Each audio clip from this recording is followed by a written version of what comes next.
Welcome back to AMR Homestead-Miami Motorplex for the second and final day of action from opening weekend for the SuperCarts USA Winter Series.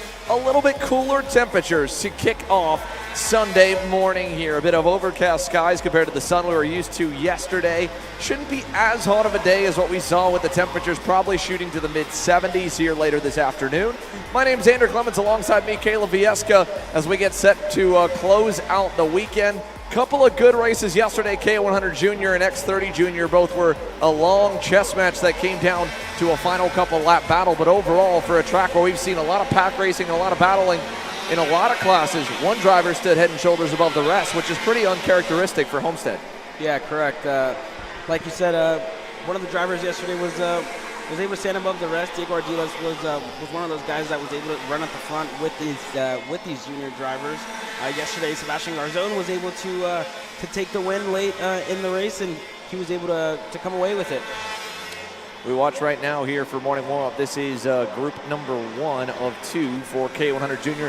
Slight adjustment to the schedule. The KA Juniors have been moved to the top of the boards now. The Mini Swift class presented by Trinity Karting Group, Kart Republic, has a move now to the second group in the rotation. Then it'll go to KA Senior and then to the Micro Swift. So everything else is pretty much identical from the first 2 classes on, but they flip-flopped them to try and give the KA Juniors a little more time in the event that we do run a little bit further behind today, to make sure that we don't have to push them all the way to the end of the day for their main event and for the last chance qualifier. So hopefully we stay a little bit closer to time as well.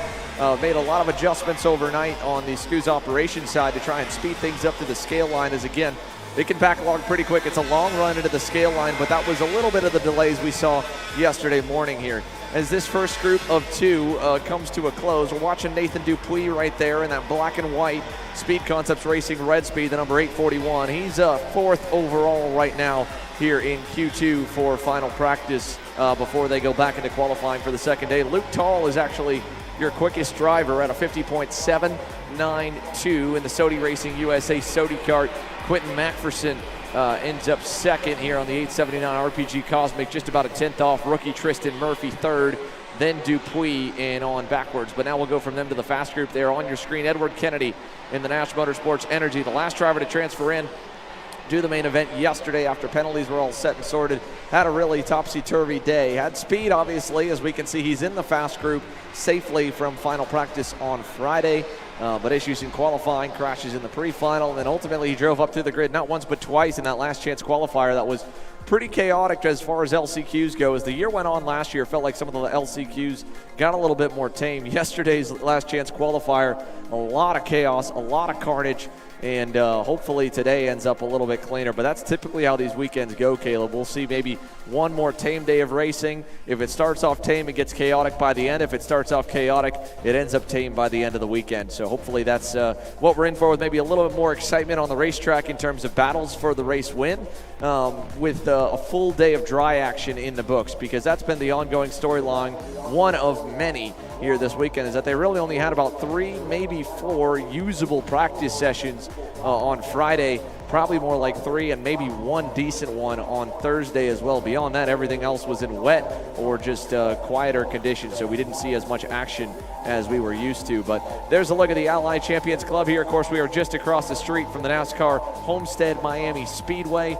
The on-site property here turns into a parking lot when we get back into the rest of the year, of course, for the NASCAR race this weekend. But for 355 days of the calendar year, this track is active. And of course, for 2 weekends out of the year, it hosts the SKUSA Winter Series National Level Kart Racing Championship. Here comes the fast group onto the circuit as Kennedy leads them off. Big group of cars headed onto the circuit right off the rip, about probably 20 or so. There's still about 6 or 7 waiting at the back of the grid right now, including yesterday's front runner Diego Ardiles. He's going to roll off the grid now with a couple to follow him. Walter Jenkins getting his gear on. He's getting set to roll off the back of the grid as well, while the first few drivers make their way out of turns 5 and 6 here for morning warm-up on what hopefully will be a bit of a grippier track than yesterday. The first few sessions were seconds off the pace.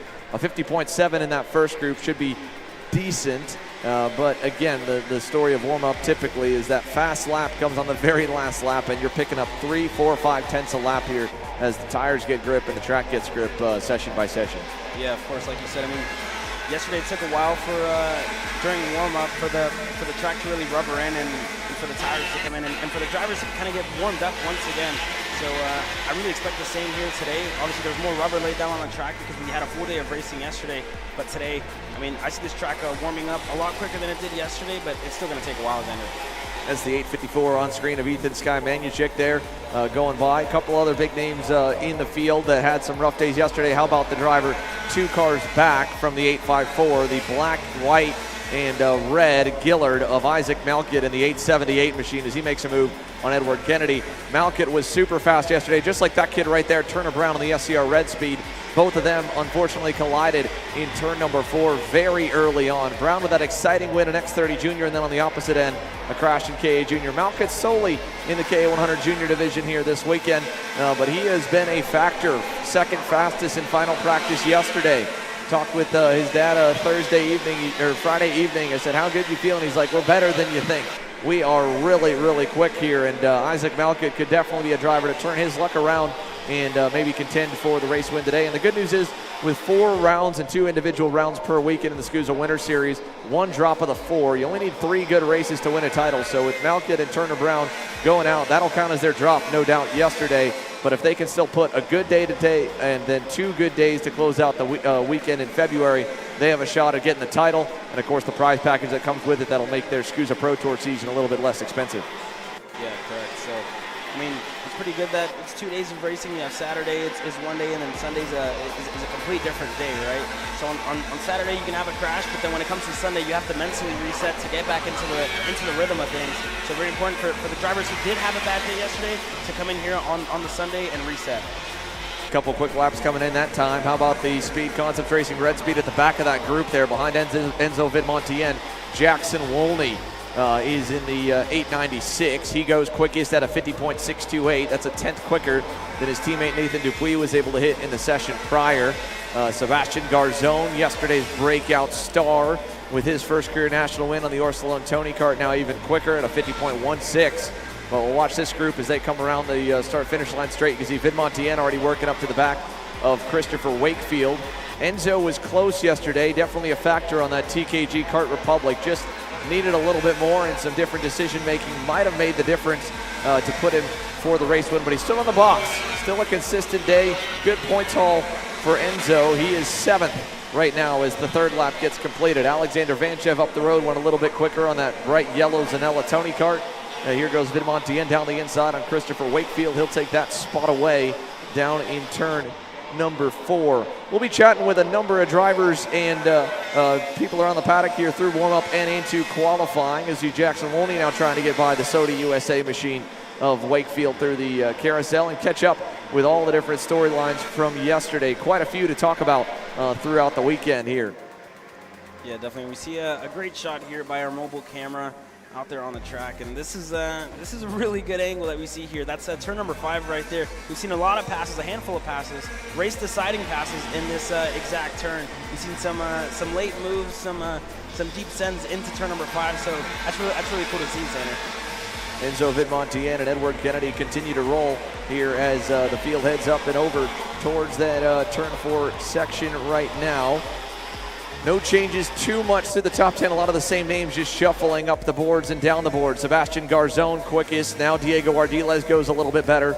Isaac Malkett, Fianchi, Alexander Vanchev, Salvador de la Vecchia, Bernardo Gentile, and on downwards as the field continues to rock and roll. Checkered flag going to come this time by, though, as they work their way over to turns 10 and 11. Those double 90s that set up for the long run down the back straightaway. Low breeze here to start the morning. We expect that breeze to probably pick up as the day goes on, but no headwind or tailwind as of yet. You got to make that speed on your own. Jackson Wolney will do so as he goes by Kennedy. At the line, though, he's going to end up 10th. No big change there. Vidmontien did put a good lap together. 49.74, picks up a whole second from the slow group the session prior. 49.77 for yesterday's breakout winner, Sebastian Garzone. Ardiles, the pole man who dominated his pre-final, 49.85. Third, Isaac Malkett, 4th. Turner Brown ends up in the 5th spot there at the edge of the top 5. And then further back, Alexander Vanchev, Fianchi's RPG Cosmic ends up 7th. Bernardo Gentile 8th. Salvador de la Vecchia and Jackson Wolney, your top 10. Back on through the rest of the board with Jaramillo, Walter Jenkins, who qualified fantastically well yesterday, ends up in 12th. There's Max Weiland going by in the Magic Kart. He did not have the best of days yesterday. Still a little more speed defined for him in the Checkered Motorsports Group.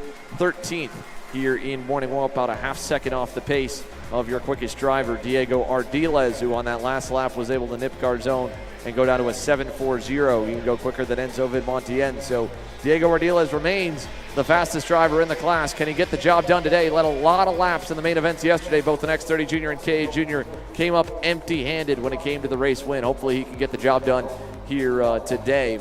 TKG Kart Republic Mini Swift now next up on deck. Marco Samet right there, center of your screen on the BJR MDRLN kart. So it felt like they lost a little bit of power yesterday in the main event. They still ran inside the top 10 and had a decent finish, but what should be a really confident sophomore season for Marco Samet. He gets set to lead the field off here for warm-up. Yep.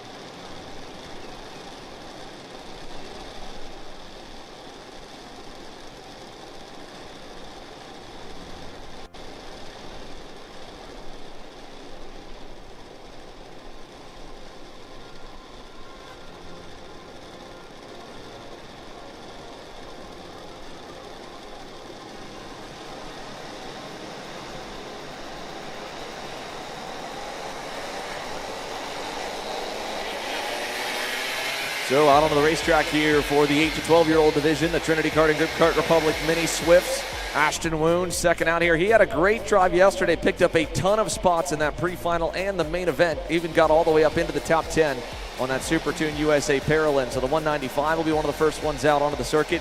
Josh Bergman, Mini Swift rookie, right behind him here. Got a couple of wins last year in the Micro Swift class for the Sodi Racing USA by PK Sports Boys. That bright blue helmet lives just about an hour and a half down the road here in South Florida. And Josh Bergman behind Ashton Woon as they exit the carousel and work their way towards turns 10 and 11 to start lap number 1 here. On the grid next up will be the KA100 Sr class as they begin to populate. 46 drivers already working their way up the grid for that.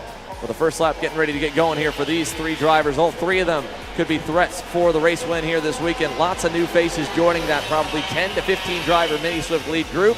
Everyone chasing pole position motorsports Paralyn driver Alessandro Truccio. He was flawless yesterday, Caleb. Not a single mistake out of the kid. A perfect day. Yeah, correct. So for Truccio yesterday, like you said, a perfect day for him. Was able to come away with the win. With both wins, he came away with the win in the pre-final and then came away with the win in the main event. So he's definitely the man to beat here in the Mini Swift class. We just saw there one of his teammates, Grayson Walcott, in the 144 Paralyn. I think Truccio must have gone out a little bit further back down the leaderboard to try and find it, or down the boards to find some clear racetracks. So there's Grayson Walcott in the 144 Paralyn white helmet. He's leading a train of about 3. Truccio is going to be a little bit further back down the grouping. I'm trying to see where he may be at on the circuit here for one. We'll get a good idea this time by when the first few laps come in. Ashton Woon will initially populate to the top at a 53.44. Benja Fernandez with a good lap on the Team Tarp Alonso kart. Second place yesterday, career best finish for Benja Fernandez on the national level as he's looking to go a little bit quicker. There's Truccio as he heads towards back turn number 4 right now. Behind Royce Vega, it looked like one of the Team Benek entries headed out of that back hairpin now. Here's Maxwell Macha side by side at turn number 5. Unfortunately, his day ended a bit prematurely in the main event on that SLA kart racing Sodi. That is actually going to be, I believe, Troy Ferguson, who was the other driver involved in some carnage yesterday between himself and John McClellan. That sent them both to the wayside. But your dominant man, Alessandro Truccio, pole in qualifying. Led every lap of the official sessions in the pre-final and the final. They were a little bit closer to him in the main event. They picked up some time, but nobody was anywhere close to Truccio as he goes for a 2-for-1 pass down by turn number 12. And is quickly picking him up and putting him down. That lap up 53.37 with a pass and going offline. He's still quickest by 0.5 of a second over Ashton Woon. Yeah, it seems like for Ashton Woon, Josh Bergman, and Marco Samet, they're really going to have to play catch-up because Truccio has been on a flyer pretty much all weekend long, and he's still the man to beat. He's closing up to some more traffic here as they go into the infield section, just ahead of a couple, and working his way through and warm up, but getting to probably a pretty good read of where his equipment lies. There's another pass in turn 7 and 8 as he works his way through the pack. About 30 seconds left to go. He'll be on the cusp of getting around to the start-finish line to put one more lap in and get 4 laps of warm-up. Ashton Woon is going to make it through. He'll get another lap in. Truchot will as well here with 15 seconds to go. He makes another pass. Does he go quicker this lap? No, had to fight too much traffic. 52.532 through turn number 1. His one and only start, at least at the moment, for the first half of the U.S. season. He's headed back over to Italy for a full campaign once again in the mini division over there for a number of different events, from Champions of the Future and of course the Campionato Italian Championship, the ACI Series. That's the national championship for Italy that sees a lot of the international talent that goes over to the heart of the majority of the kart manufacturers and factories. You'll see a lot of probably one of the stronger national championships there, and then of course all the international events. The WSK promotion group that puts on about 4 different race series throughout the year. They've got winter events starting soon. I was talking with Alessandro earlier this weekend, anticipating that he'd be able to come back and defend the SKUSA Winter Series title. He's like, nope, we're going back over first thing Monday morning. And I was like, yeah, they're a little crazy over there. They'll race with 34 degrees Fahrenheit races. And he's like, yeah, it's not fun. A lot of guys don't like doing it, but a race happens and we have to go over and run. And it's like, yep, you go on track, come right off, put your gloves on the exhaust pipe, warm them back up, and try to, unblue your fingers for about the next half hour to hour before you go back out for another 10-minute run and get frostbite almost again. But it's definitely toughens you up as he runs right behind Benja Fernandez, who we do believe will be running at the next round of the SKUSA Winter Series. Also a Homestead home track driver. And he had a couple good runs throughout last year for the limited schedule that he ran.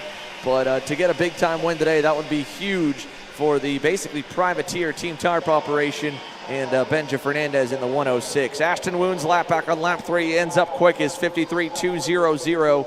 Truchot second. His 4th lap still fighting traffic. Ended up 1/1000th off at a 52.201. Josh Bergman, an impressive run there in the warm-up session to go 3rd. Marco Samet 4th. Nico Katowski rounds the top 5 over Rocco Simone. Fernandez ends up in 7th. Troy Ferguson 8th, looking for some better luck today. Julian Rivera and then Parker Ives into the top 10. A great drive from the back for Ashton Woon, but an equally good drive from the back for Parker Ives. Picked up, I believe, about 16 to 18 spots, if I'm not mistaken, in the main event. Coming from 20th, cracked the top 5. Very impressive run in his Mini Swift debut, and that was after not being able to turn a single lap in qualifying. If he qualifies halfway decent today, the rookie Parker Ives might be able to be a factor, along with his sparring partner from last year on the national level in micro, Maxwell Macho, who ends up right behind him in warm-up in 11th. KA100 Sr, full 46-car grid getting set to go green here for warm-up. And yesterday, dominated by the Inter-MS Kart Republic boys. Colin Lloyd was right there as the second man behind Alessandro D'Attulio, who simply walked away from the field in that main event. Something uncharacteristic to the 100cc pack racing we're used to. Yeah, correct. We saw a little bit of a headwind yesterday during the main event, but still Alessandro D'Attulio was able to get away early on. I think there was fighting second on back, and then Alessandro got to the lead and just didn't look back after that.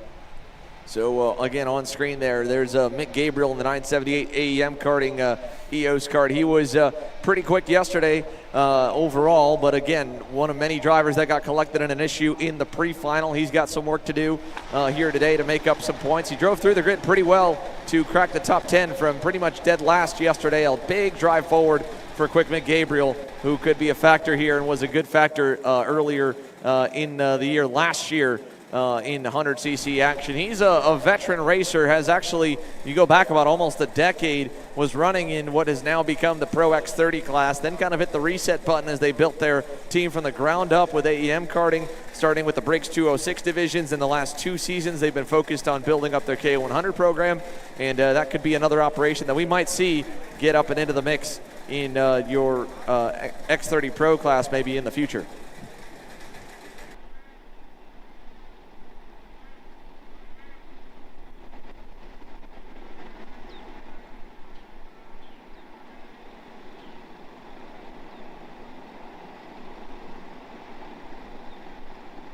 Engines coming to life now here for your Sodi Racing USA by PK Sports KA100 Sr class. Other drivers that were quick, though, Donovan Bonilla was super fast in the main event. So was Ernesto Rivera. Neither one could really get going as quick as DeTulio in the pink and chrome machine. And DeTulio and Dalton Haynes, both of them were fast in the final, but DeTulio had a much better qualifying effort. Both of them were going to have to go to the slow group once again today. DeTulio was able to pole it out of the slow group. Haynes caught traffic on the final lap. He ended up 17th, and that's just the difference. They both looked fast enough to race for the win, but DeTulio qualifying first, Haynes qualifying 17th. Was all the difference in the day. Qualifying so critical here in this class, especially with the lower horsepower. More drivers were able to drive up to the limit, and you've got more like 10 to 15 guys that can run a similar lap time. So if you don't get that perfect quali to put yourself in the first couple of rows, and if you don't get a good start to match that, it may be the difference of whether or not you're standing on the box at the end of the day or looking about 10 to 15 carts back from the scale line when you roll through and the day is complete. Yeah, correct. Yesterday for Dalton Haynes and Alessandro DeTulio, it seems like they just struggled for track position during qualifying. So it's going to be important for Dalton and Alessandro to really put themselves in a good spot, further back and away from the pack, so they can just set in their flying laps today during qualifying. So that's going to be important for Dalton Haynes and DeTulio today. We saw DeTulio able to get it done yesterday, but for Haynes, he's going to need a better strategy if he wants to qualify up at the front. On screen, another privateer entry. That is Anthony Rivera in the number 921 Kart Republic. He was cracking the top 10 yesterday, on the cusp of maybe being able to have the speed for the win. Same go-kart that the Inter-MS Kart Republic boys are on, so maybe a couple adjustments and he can get to the speed that DeTulio and Colin Lloyd were at. It's been an impressive run for Anthony Rivera. Rookie season last year, full-time season, or I shouldn't say full-time, but as many races as they can get to for him in the father-son duo. As a few more moves around. Here's Colin Lloyd down in turn number 1, and check this view here out as everyone pops the curb over at turn number 2. There's Lloyd going through. There's rookie standout Stephen Miller, your KA100 Jr national champ from 2023 at the SKUSA Pro Tour on the Nash Motorsports EOS kart, headed down the hill to turn number 5 behind Colin Lloyd. He was kind of best of the rest there, 3rd or 4th all day long. Didn't have the speed to win, had the speed to stay really close to the leaders though. Maybe if he can make a couple overnight adjustments to get where he needs to be, he could also challenge the pink and chrome machines for the race win later this afternoon. It's still a solid outing for him because you never quite know what you've got in a driver until they get up into the senior class when you're racing against guys that have been racing karts for as long as you have been in the senior class alone. You look at DeTulio, he's on year number 4. Stephen Miller has been racing a little bit longer than that, but for the rookie season and senior, that's a good start. And like I said yesterday, I think we'll probably be seeing him moving over to the X30 Pro class very soon. You talk about a rookie year last year for Leo Scorpioni on screen there, and that's Zanella Racing Tony Kart. He was decent yesterday, not too bad, but same position as everybody else, just chasing DeTulio, chasing that last 10th to 2 tenths to get where he needs to be. Yeah, and Scorpioni found himself in that second spot early on in the main event yesterday, but just wasn't enough to really catch up to Alessandro DeTulio, who seemed to be in a league of his own yesterday, Xander. DeTulio again, league of his own here to start off warm-up. 3 tenths clear on Luke Welcome and Joey Botting. A couple of Homestead natives, and Luke Welcome actually won a race here a year ago and had a breakout victory. Then comes back here this year. Rough day yesterday for Luke Welcome in the 974 KRT Kart Republic, but hopefully he's able to find a little more speed today. Mick Gabriel populating up the boards. He'll go to 3rd there on that lap.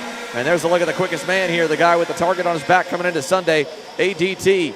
49.39 on the 2nd lap. A little bit of traffic on that 3rd lap here as he rocks through turns 2 and 3 and over to 4 on the pink and chrome machine. He's going to make another pass in turn 4, so might be in traffic, may not put the fastest lap together in warm-up like he did yesterday because he was first in both senior warm-ups, pole in KA Sr Qualifying, and a top 5 result in Pro X30 qualifying as well as they head through the carousel.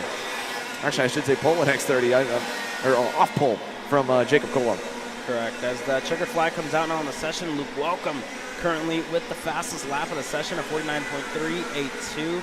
It's going to be interesting to see if DeTulio can improve. He had to make a pass, so I don't think it's going to be enough for DeTulio to go to the top of the timing screens this time by. As he comes across, and yeah, not good enough, but Mick Gabriel seems like he found something overnight, already up into the top 4, and Ernesto Rivera, out of nowhere, a 49.381 for him. He's now officially, he's been a contender all weekend, but it seems like they found something overnight as well, because he's at the top of the timing screens here, Xander.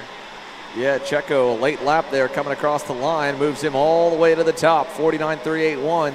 And Ernesto was also chasing down DeTulio in both sessions yesterday, just not close enough to be able to get there off the start. DeTulio got such a good launch off the line, and Ernesto would get through the grid and then just end up being able to match DeTulio or be about a half-tenth off depending on the lap for his final SuperKarts USA start, at least in the beginning of the year. We might get him back at the Super Nationals. We don't know that yet. We just know that we've got him here for the month of January. Racing could change quite a bit, and we'll see how his Spanish F4 rookie season goes later this year. We'll all be rooting him on here stateside as another one of the graduates heads across the pond to continue to see if he can move up the ranks towards that dream of making it into Formula One. Team U race, Micro Swift is on deck now here, but just going back to the rest of the results from that KA100 Sr Warm-Up session presented by Soda USA with Checo on the top. Luke Welcome, DeTulio, Gabriel, Joey Botting with a much better start to Sunday in the 955. Gillard in fifth. Colin Lloyd joins his teammate in the top 10. He goes sixth to DeTulio's third, only about a tenth and a half off of where Ale was. Donovan Bonilla ends up seventh. Miller eighth. Mateo Rubio Luengo's Super Tune USA Tony Kart, good run to ninth. And a Scorpione in his sophomore year ends up in 10th. Then you go back, Valentino Garbarino. Ivana Richards had an early exit to yesterday's main event very early with a crash down the front straightaway. She's looking for some more luck here. The young lady in the HRI Mexico Tony Kart team, P12 in morning warm-up. Quentin Angeli, 13th. Anthony Rivera, Steven Eisert, your top 15. Microswift's on deck here, folks. We'll step away for a moment to have a word from our partners. When we do return, warm-up continues and into qualifying. And, of course, same deal as yesterday. If you'd like to make sure that you can watch the pre-finals and finals, hit that join button down at the bottom of your screen. And make sure you're a KC Premium member for $9.99 a month. If not, you're able to watch all the live coverage for free later this week on replay from yesterday and today. But that'll be the way to watch the racing later on. We're just a few classes in here. Micro Swift on deck. Then we'll go into our KA100 Master, Pro and Master Shifter, preceded by X30 Jr. And then the batting cleanup on the day, Pro X30 before qualifying. So warm-up still continuing. Qualifying will come in about an hour. And we'll be back here in just a few moments with coverage. So you finally want to get behind the wheel, huh? Yeah, I've been shooting for 3 years and I've never got to drive. Well, you're going to need some more gear than just your helmet. Why don't you go to shopakr.com. They got their inventory online and they'll ship it the same day if you order before 5:30 p.m. Eastern. They got shoes? Yep. Gloves? Yep. Rib protectors? Got those too. Can they make me go fast? No. Here at Acceleration Kart Racing, we've got everything you need to get on track. What happens next, well, that's on you. Check us out online at shopakr.com.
Here at MPG Motorsports, our main goal is to provide the best pathway to professional motorsports for our entire team, drivers and mechanics alike.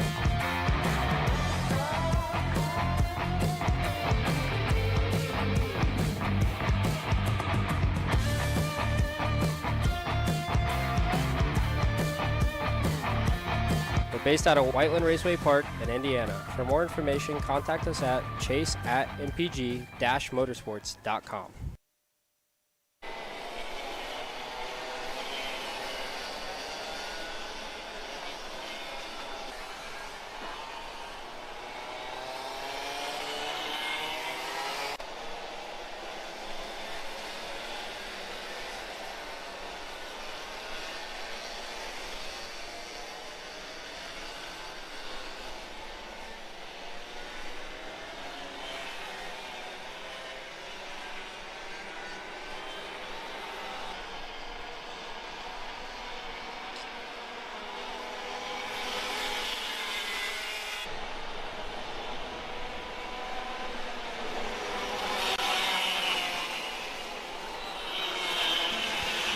Quick announcement to everyone in the paddock here. If anyone lost a cell phone, there is a found phone over in the main registration building down by turn at number 1. So if anyone lost a phone, it's down by turn 1 in the bright yellow registration building. Problems for Lawrence Perriman in the 228. He's stuck over in the weeds out of turn number 11 here on the opening lap.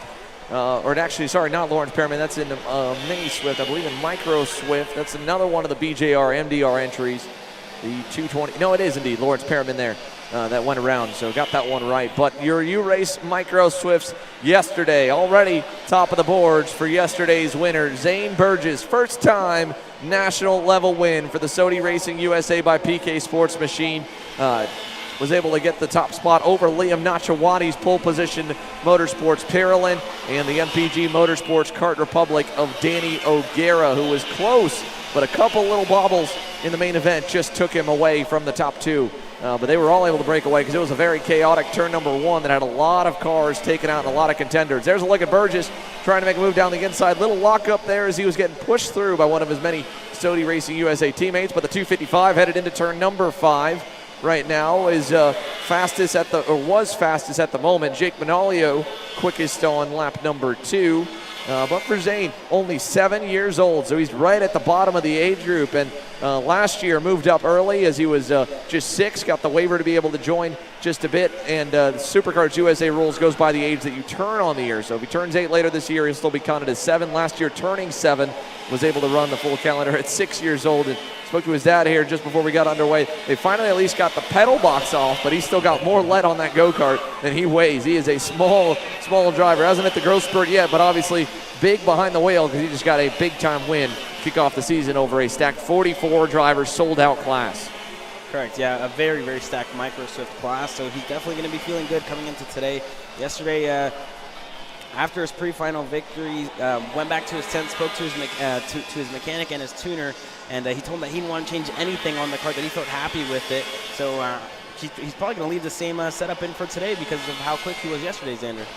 Yeah, that's it. I mean, especially at their age group, if you can just work on the nut between the seat and the steering wheel, that's going to make the biggest difference. Here's Liam Nachawati in the number 280 Parolin. At the moment, down in 10th, but it looks like he's got some clean racetrack. He's got Santiago Orioli, who was slated and started 2nd yesterday, got cleaned out in turn number 1 on the start. He's 3rd right now, coming across the line. Actually, not Orioli. That's one of the other MPG Kart Republics in the 224. But that was Zane Burgess going back to the top on the final lap, 53.629. Manolio gets bumped down to 2nd on the Team Ferris Racing Kart Republic. Alvaro Medeiros in 3rd. Leo Simone 4th. Santiago Orioli is still 5th.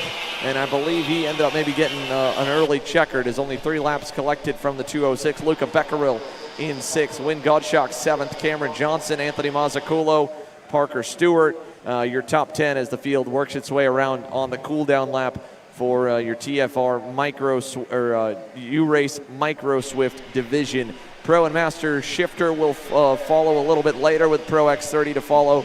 On deck right now is the KA100 Masters class, which yesterday was kind of a back-and-forth lap time battle in the pre-final and a bit more chaos in the main event that ultimately separated them out. And Michelle Garrido scoring the win, picking right up with where he was last year as the man to beat in the 30 and over division. So they're getting ready to go green. It was a special day, though, for Danny Formal. We were able to talk to him earlier in the weekend and talk about how much this weekend meant to him and how he had a little bit extra push to try and go to the top step of the podium. Here's what we were able to catch up with Danny back on Friday.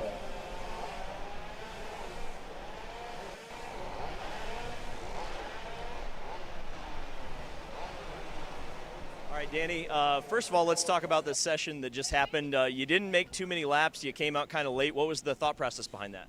Alan Isambard has more laps than me around this place. He beat AJ last year. He's quite quick around here. I wanted to see just where he put the go-kart, how his go-kart looked, how his gearing was.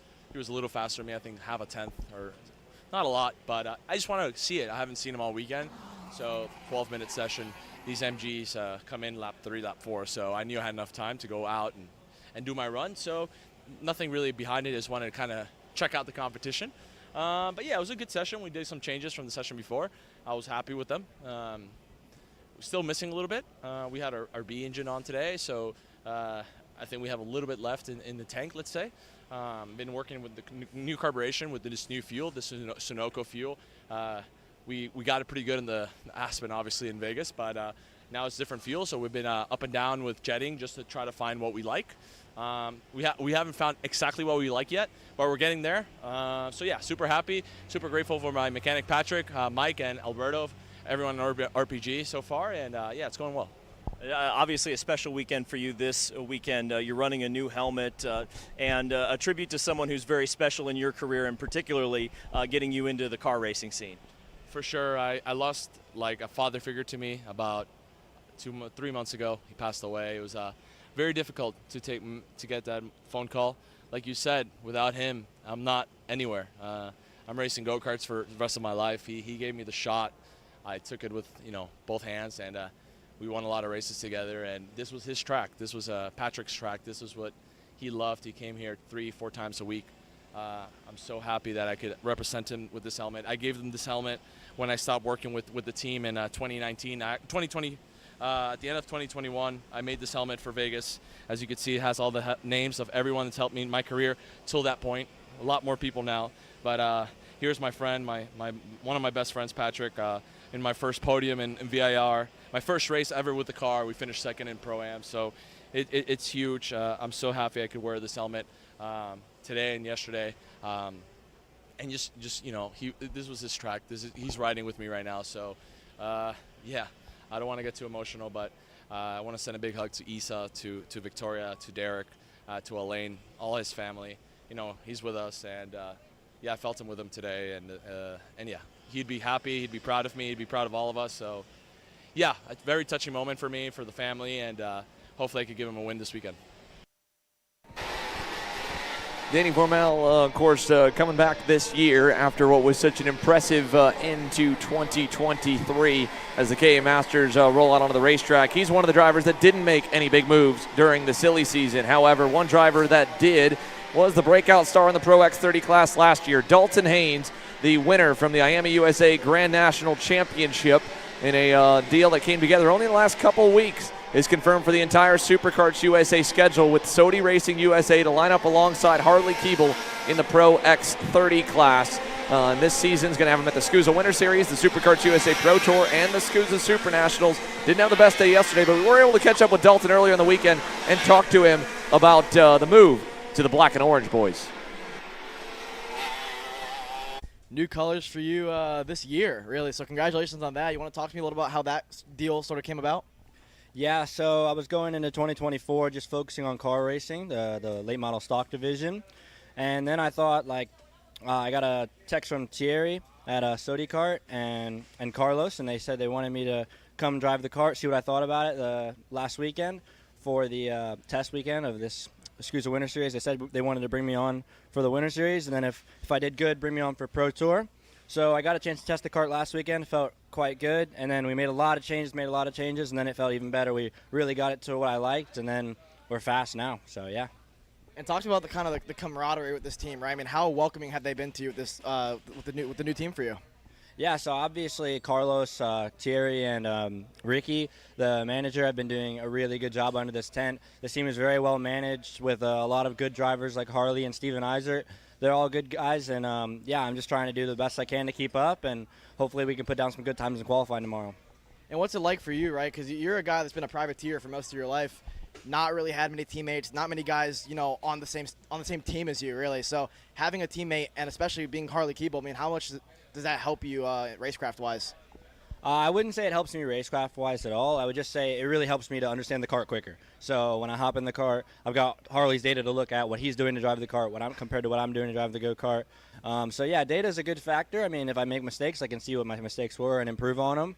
As a privateer, it was just kind of like, you make mistakes, you got to realize what mistakes those were and then fix them, because I didn't even drive with a mic on half the time, right? So I would just have to know data and just make mistakes, and my brother would just tune it off the plug. So I feel like it definitely helps in a certain area, but I think me and Harley are going to have a strong season.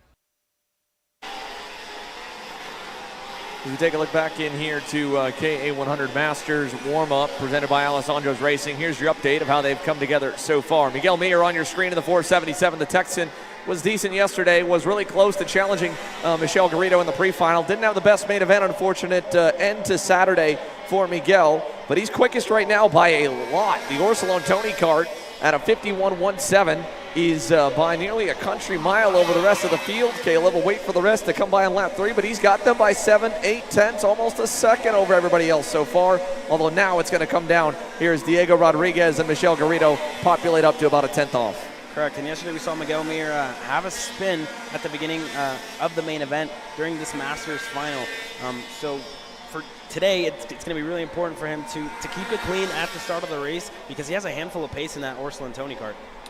We look on from Miguel Mir. Of course, Diego Rodriguez, the captain of the team, was on the box yesterday in the Alessandro's Racing Machine, the sponsor of this division that helped bring quite a big contingent that we get to see at the SKUSA Winter Series here before they head back. They'll be, of course, competing in the SKUSA Mexico National Championship. Lots of drivers here taking a look in at what the conditions are. There's Josh Holtz and AJ Myers keep taking in morning warm-up. Of course, AJ coaching a handful of the Magic Kart USA group. The Magic Man ended the SKUSA Pro Tour with a double win at the Summer Nationals. He's not behind the wheel this weekend. We are sure we'll see him back for the SKUSA Pro Tour. I'd imagine probably the Stars Championship Series as well, and maybe even the U.S. Pro Kart Series for a pretty busy pro shifter calendar for the veteran here. The multi-time national champion is back and for the first time in a couple of years, not on track at the SKUSA Winter Series, and I'm curious if he saw the racing yesterday and wanted to be a part of it or not, because it was pretty dicey in pro and master shifter. But as it comes to a close, Garrido and Rodriguez able to put a good lap together on lap 4 and go better than Miguel Mir by about 2 tenths over the field for Michel Garrido. There is Mario Dominguez, I believe, in the 420.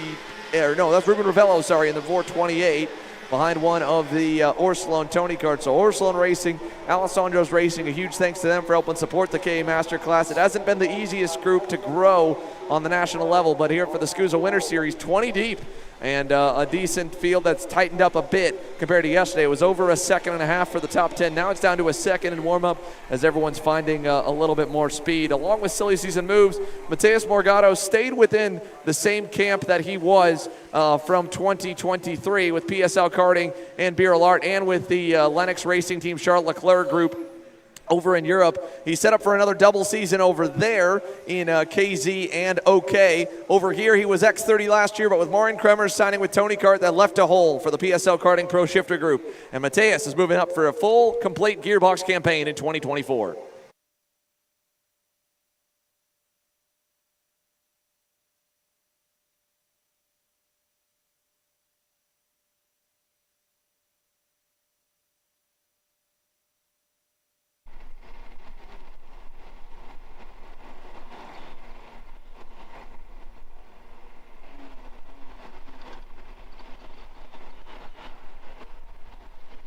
You're used to the KZ2 over in Europe, same thing over here. I mean, does that kind of give you confidence going to this weekend? Yeah, for sure. Driving KZ last year in Europe helped me for sure. I did 3 races last year, so this I learned a bit, but I feel like every country you go, you drive is all different, like the asphalt, everything is different, so it's like a new beginning everywhere. So for me, it's like my first time driving KZ here. So I'm still learning. I have things to learn. We have things to improve with everything, but I'm happy with my performance so far, and I think we can do good. So this Homestead-Miami racetrack, how are you feeling with it? Looks like it's probably a 4-horse race up at the front. What are your expectations for the next 2 days race-wise? My expectations are high. I'm going to win tomorrow and Sunday, so I'm feeling really positive, and I feel very good. Today is only Friday. Much more to adjust. So yeah, we improve for tomorrow. Karts on the racetrack here for Rollison Performance Group X30 Jr. We were taking a close look there at Turner Brown as he tries to go back-to-back here. He's already 2 in a row on a hot streak in the class, but it wasn't easy yesterday, Caleb. He spent the entire race, really most of the day, tracking down Diego Ardiles, got there late in the going and sent it from 3 karts back in turn number 5. The most exciting pass we saw all day yesterday was for the race win in the final couple of laps of the main event, and he led the most important one running to the checkered flag. Yeah, correct. today for Diego Ardila, it's going to be important to really just close out these races, right? He was quick in KA100 Jr, and then he was quick in the X30 Jr class as well. He just could not get it done when it came to the end of it. And Turner Brown, like you said, on a hot streak, won Super Nationals 26, went back-to-back in the KA and in the X30 Jr classes at Supernats, and now today looking to do it all over again, as he was the big winner yesterday in the X30 Jr class. Yeah, Ardila is going through turns 10 and 11 right now by himself to put some good laps together as he heads down the back straightaway here in Rollison Performance Group X30 Jr. Lots of mechanics keeping an eye on the stand. There's a couple of the RPG boys. There's Daniel Tate from the Trinity Karting Group, Kart Republic Group as well. He's keeping an eye on the junior drivers this weekend, but I'm sure we'll see him on the spanners for Joe Turney when he makes his return to stateside racing. Chatted with team owner Ricard earlier this weekend. Joe, of course, making great progress, is pretty much all cleared to go, just needs to continue to build that strength back up and be ready to get behind the wheel. There's a small chance we'd see him at the SKUSA Winter Series finale in February. But more than anything, he's set for a full U.S. Pro Kart Series campaign and 2 of the big 3 SKUSA Pro Tour races. He's available to be able to make his way over, and the big one, he didn't get to make it to the SKUSA Super Nationals last year with the injury he suffered at the FIA World Championships. That, of course, is a crown jewel event, the event of the year for North American Pro National Karting, and that one I'm sure he'd love to try and take a stab at in 2024. On the circuit right now, you're watching Enzo Vidmontien behind one of the many SOTI Racing USA entries. Enzo, again, similar story in X30 Jr as what he had in KA Jr, just close but not close enough. So we'll see if he can get a little bit further up the grid here today and stand on top of the box. 6th right now off his opening lap, but he went out way at the back of the field. So there's still a lot of drivers that are already starting to put their second lap in. Currently right now, quickest is Alexander Vanchev in the Zanella Racing Tony Kart. Now yesterday's winner, Turner Brown, will populate to the top of the charts on the SCR Red Speeds. Got his teammate going up the board with him, Jackson Wolney, to second, who holds the number 3 plate from last year's X30 Jr Championship fight between Stephen Miller and Ernesto Rivera. Vidmontien crossed the loop, 3rd there on lap number 2, 49.019. Yeah, not quick enough that time by for Vidmontien. And it's usually the 3rd lap where some of these drivers are going the fastest. There you see Chico Brown, another move there into turn number 5. The most, I guess, typical passing spot here at this track, and he was able to get that pass done yesterday in turn number 5 and take the win. Let's see if he can do the same here today. As they head out of the final turn, there goes Turner Brown across the line. This time it will not be quick enough to go to the top. 48.920. His teammate Jackson Wolney, a burner that time by 48.611. I think Turner might have caught a little traffic. Now Wolney's going to catch traffic here on the 4th and final lap of warm-up as he ducks to the inside down to turn number 5. Jackson Wolney on the 796 further back from yesterday's winner. But for Chico, what a Supernats it was. He had to cross the line first the year before at the Supernats, lost the win. This year, both wins, KA Jr and X30 Jr. What a weekend it was for him, and he had the whole SCR group fired up. And again, same thing yesterday with that fantastic performance that he was able to put on. Out of the final turn, he comes here down the front straightaway. Turner Brown, Jackson Wolney, both of them at the line. Brown will go to 2nd. Not enough to get the top spot, but he did pass Wolney back up with a 48.5 as Wolney caught the traffic that lap. And Alexander Vanchev on the bright yellow and black and blue Zanella Racing Tony Kart. 48.501, quickest until now. Enzo Vidmontien, 48.420. He'll go fastest on the final lap around. Now he'll get bumped. Ardiles to the top of the boards by nearly 3/10. Diego, 48.163 for Diego Ardiles by nearly 0.3 of a second over Vidmontien.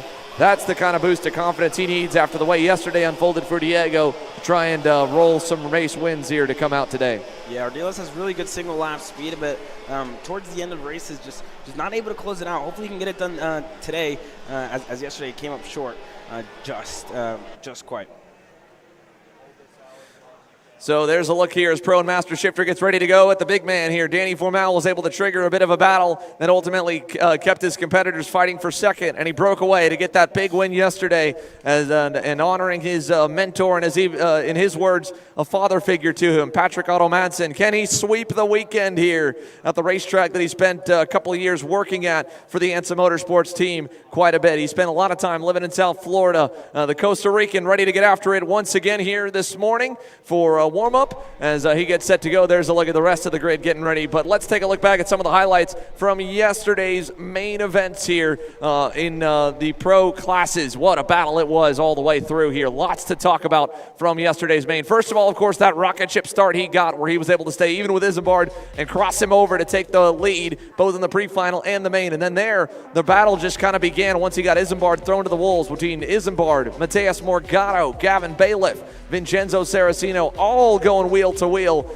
and it took the fastest car all weekend, Alan Isambard, out of contention. There's Bailiff trying to go on the inside. Those two ended up getting pretty frustrated with each other, and everyone frustrated with Morgado as well as Saraceno. There was Isambard with a late move on Morgado. Then here, Gavin Bailiff, Alan Isambard. This was a big moment. They were door to door, tire to tire, and ended up jumping over each other, causing some damage. This is another view of that, and again, Isambard was still center track. Bailiff thought he was going to move more to the outside, and they were able to keep going, but some choice words for each other in the scale line as neither were too happy with how the day was. And then here's Morgado, Saraceno, all four of them just fighting through the entire race for second. It was a great show to watch as there was Isambard with a nice move down on Saraceno, and then he was able to get close, but nobody close enough to the big man, Danny Formal. Second win in a row in Pro Shifter, hot off that big-time win, his fourth career Supernats win, joining an elite club of four-time Super Nationals champions. He's going on the drive for 5 this year to be the only 5-time winner of the SKUSA Super Nationals. His favorite race of the year, as he says,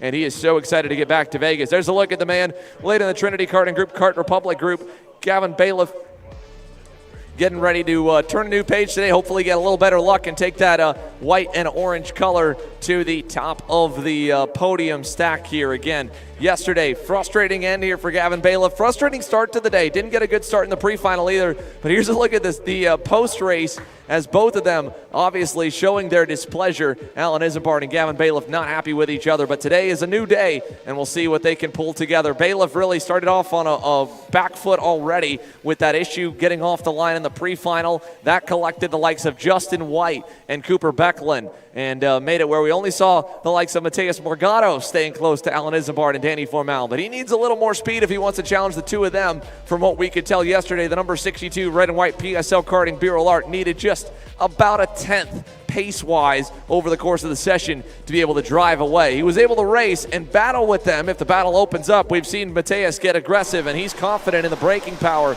of that Bureau Art machine, but it didn't have quite enough to challenge them lap for lap, stride for stride, or hunt them down from further back. As they head onto the racetrack, Michael Riccio's Magic Kart will lead the field over to turn number 4 with Formal and Alan Isambard in tow. Yeah, going to be important for these guys to work, I guess, work a little better today and kind of be smarter so they won't let Danny Formal get away in the main event. Because, I mean, we saw once they started a fight from Alan Isambard in that second spot, and then Saraceno was making moves, Morgado making moves as well, Bailiff getting up there and getting scrappy, and they really just let Danny Formal run away with it yesterday. Yeah, and Formal knew that as well. He's this track can get so dirty offline, especially with the MG yellow tires that they are using, or the Avinco Reds this weekend, that once you get offline, you get a lot of dirt on the tires. It can take a lap, maybe sometimes a couple of laps in the faster classes to clean them back off. And when you're pushing the tire as much as you are in the fastest class that North American Pro Karting offers, and the heaviest kart as well, with a 6-speed gearbox and a minimum weight of nearly 400 pounds, that's going to be really, really tough to get those tires back to where they were before they got all dirty. And that's also why these guys will take a little bit longer in morning warm-up to start to push. They want to slowly bring them up to temperature and not overcook them before they get the most out of them. So that's what you're seeing with Danny Formal just creeping around the racetrack right now. Isambard going by, and so is Vincenzo Saraceno as they get set to start to put a good lap in, probably on lap number 2. Cooper Becklin lined up behind him, as well as Danny's former teammate, Nick D'Andrea, in the bright yellow and white colors for the Leading Edge Motorsport FK camp. Yeah, Kirk. Deandra just not quite on pace to be in the top 5 yesterday. Morgado was up there. Martella also looked really good. Had some top 6 finishes, but just not close enough to break into that top 5 as well compared to Bailiff and his teammate in Morgado. Ramnarine as well. A little bit of a tough day for him yesterday. Got into a crash yesterday after Gavin Bailiff stalled off the line in the pre-final, but obviously got off the line better for the finals, Andrew. Yeah, Anthony Martella was the only one that went a little bit quicker on the opening lap, as well as Justin White. 49 flats apiece for them to top the boards initially. But Alan Isambard's on a push lap now, so we'll keep our eyes on the black and orange Sodi Racing USA PK Sport Machine.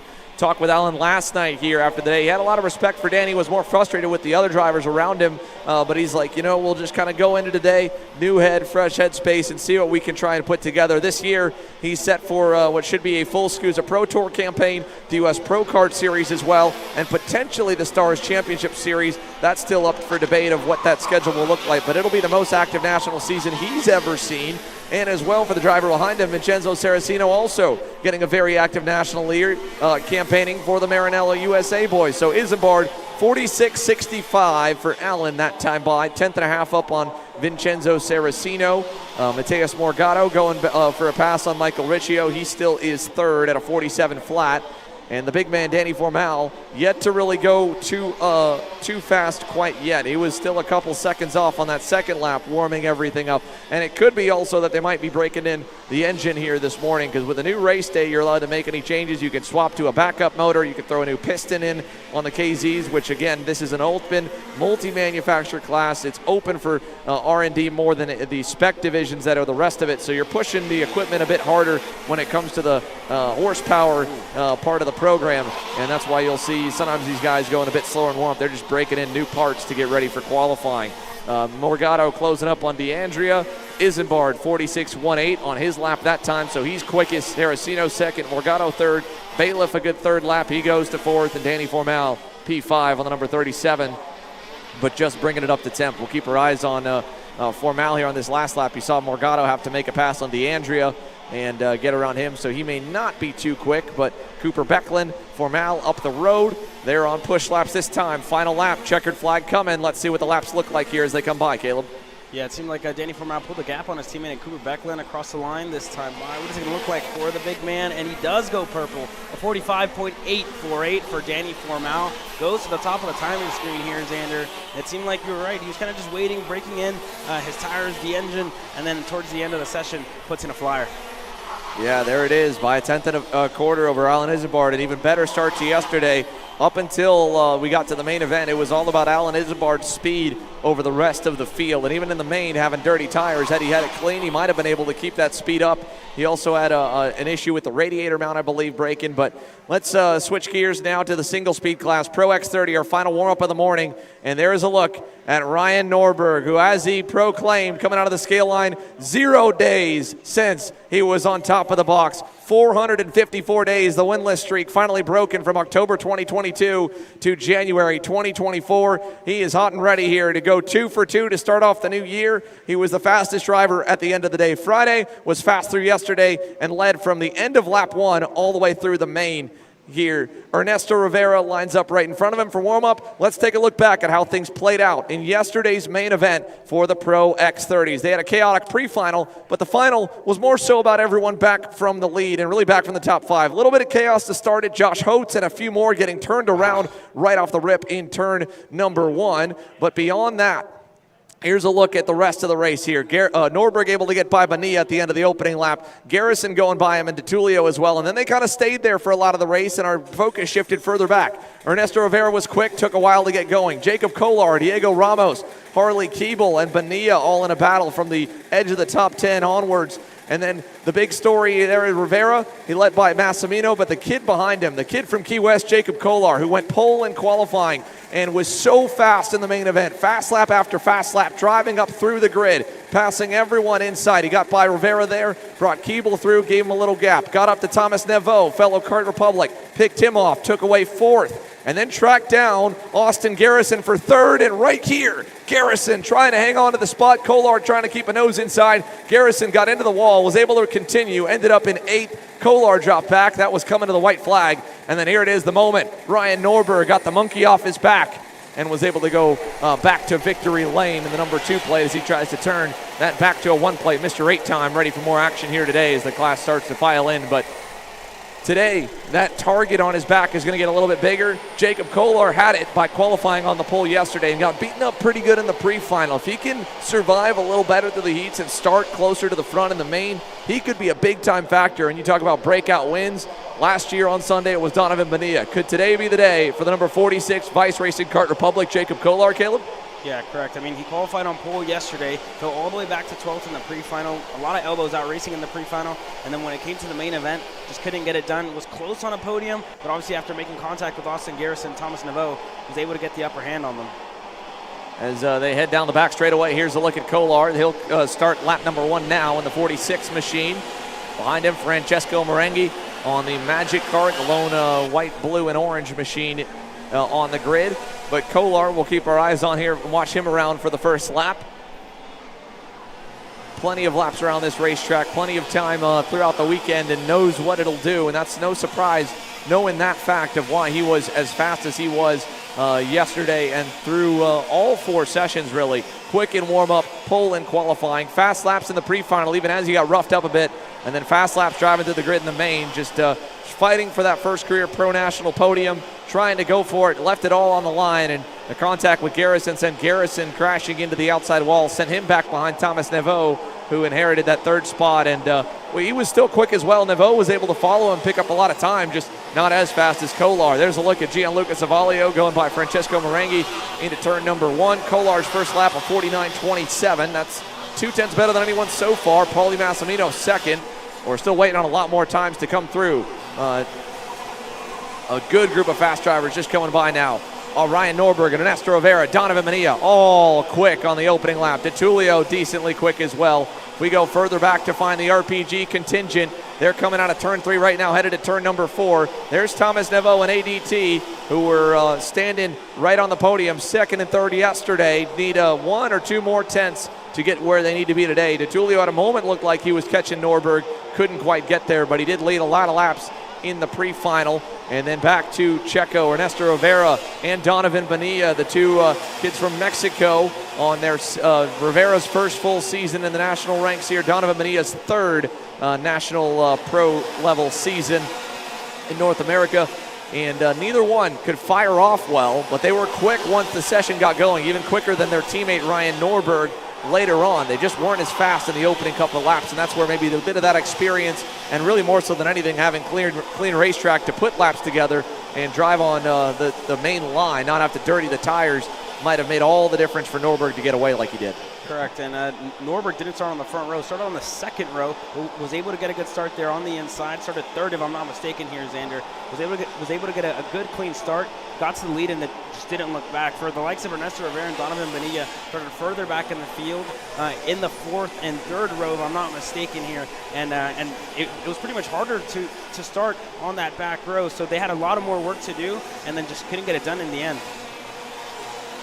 So as we go down the back straightaway here with still about 30 seconds to go, let's take a look at the rest of the times populating. Norberg now quickest, 47.46. Danilo Albanese second, DeTulio 3rd. We're watching Harley Keeble right now on the PK Sport Sodi Racing USA Sodi Kart.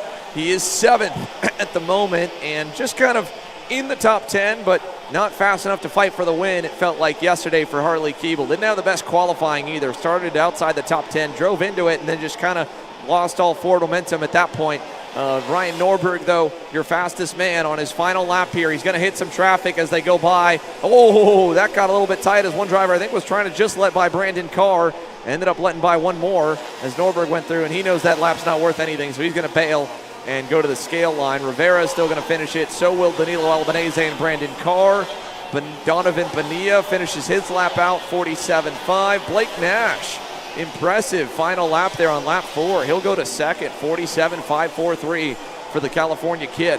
and he's just a bit ways back from this group of Bonilla and Harley Keeble. But Donovan Bonilla didn't look like anything special on practice day, and neither did this guy, Austin Garrison, on the Speed Concepts Racing Red Speed, 5th here in warm-up. He avoided calamity and chaos in the pre-final. Couldn't avoid it, unfortunately, trying to hang on for that third-place spot on the podium yesterday to end up in 8th. But he still salvaged something and an okay points day. But if you're comparing yourself to Ryan Norberg, who was top 3 all day and a win in the main, it means Austin needs to really get to the front and potentially win today to put himself in a good spot for the championship going to February. Yeah, correct. So for Austin Garrison, going to be important for him to get a good qualifying, a better qualifying than he had yesterday, starting just outside the top 10. And it was pretty much playing catch-up there for Garrison in the pre-final. Was able to work his way up to P5, kept his nose clean. Then on the final, it seemed like he was doing everything right to get a podium. Was at second for a little bit, just couldn't close down that gap to Ryan. And then towards the end of the race, obviously, unfortunate contact with Jacob Kolar. So now we get set for qualifying here for KA100 Jr presented by Nash Motorsports. So the first group, we will be taking a quick break here to hear from our partners once again, and we'll go back with the second rotation through the classes of our free coverage. Again, pre-finals and main events exclusive to KC Premium members for $9.99 a month. Hit that join button down below to make sure you can watch them live. Replays will be available next week, but for now, qualifying rolls on for free when we return. The inside an advantage in your competition? Well, Car Class has done the hard work for you. We've travelled to your racetracks to give you the inside knowledge. So what does Car Class offer? We've got drone footage that captures the racing lines, visual markers for your braking points, acceleration zones, and the best overtake opportunities on your racetrack. Pedal cam to show you where to brake and when to accelerate, and 360-degree footage to make sure you don't miss any parts on the racetrack. We've covered 13 racetracks in the United States, and Australia, you're up next. So visit carclass.com to get your track information.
Welcome back here to AMR Homestead-Miami Motorplex. First group of 4 for Nash Motorsports KA100 Jr. Luke Tall, who was quickest in warm-up earlier this morning out of the slow group.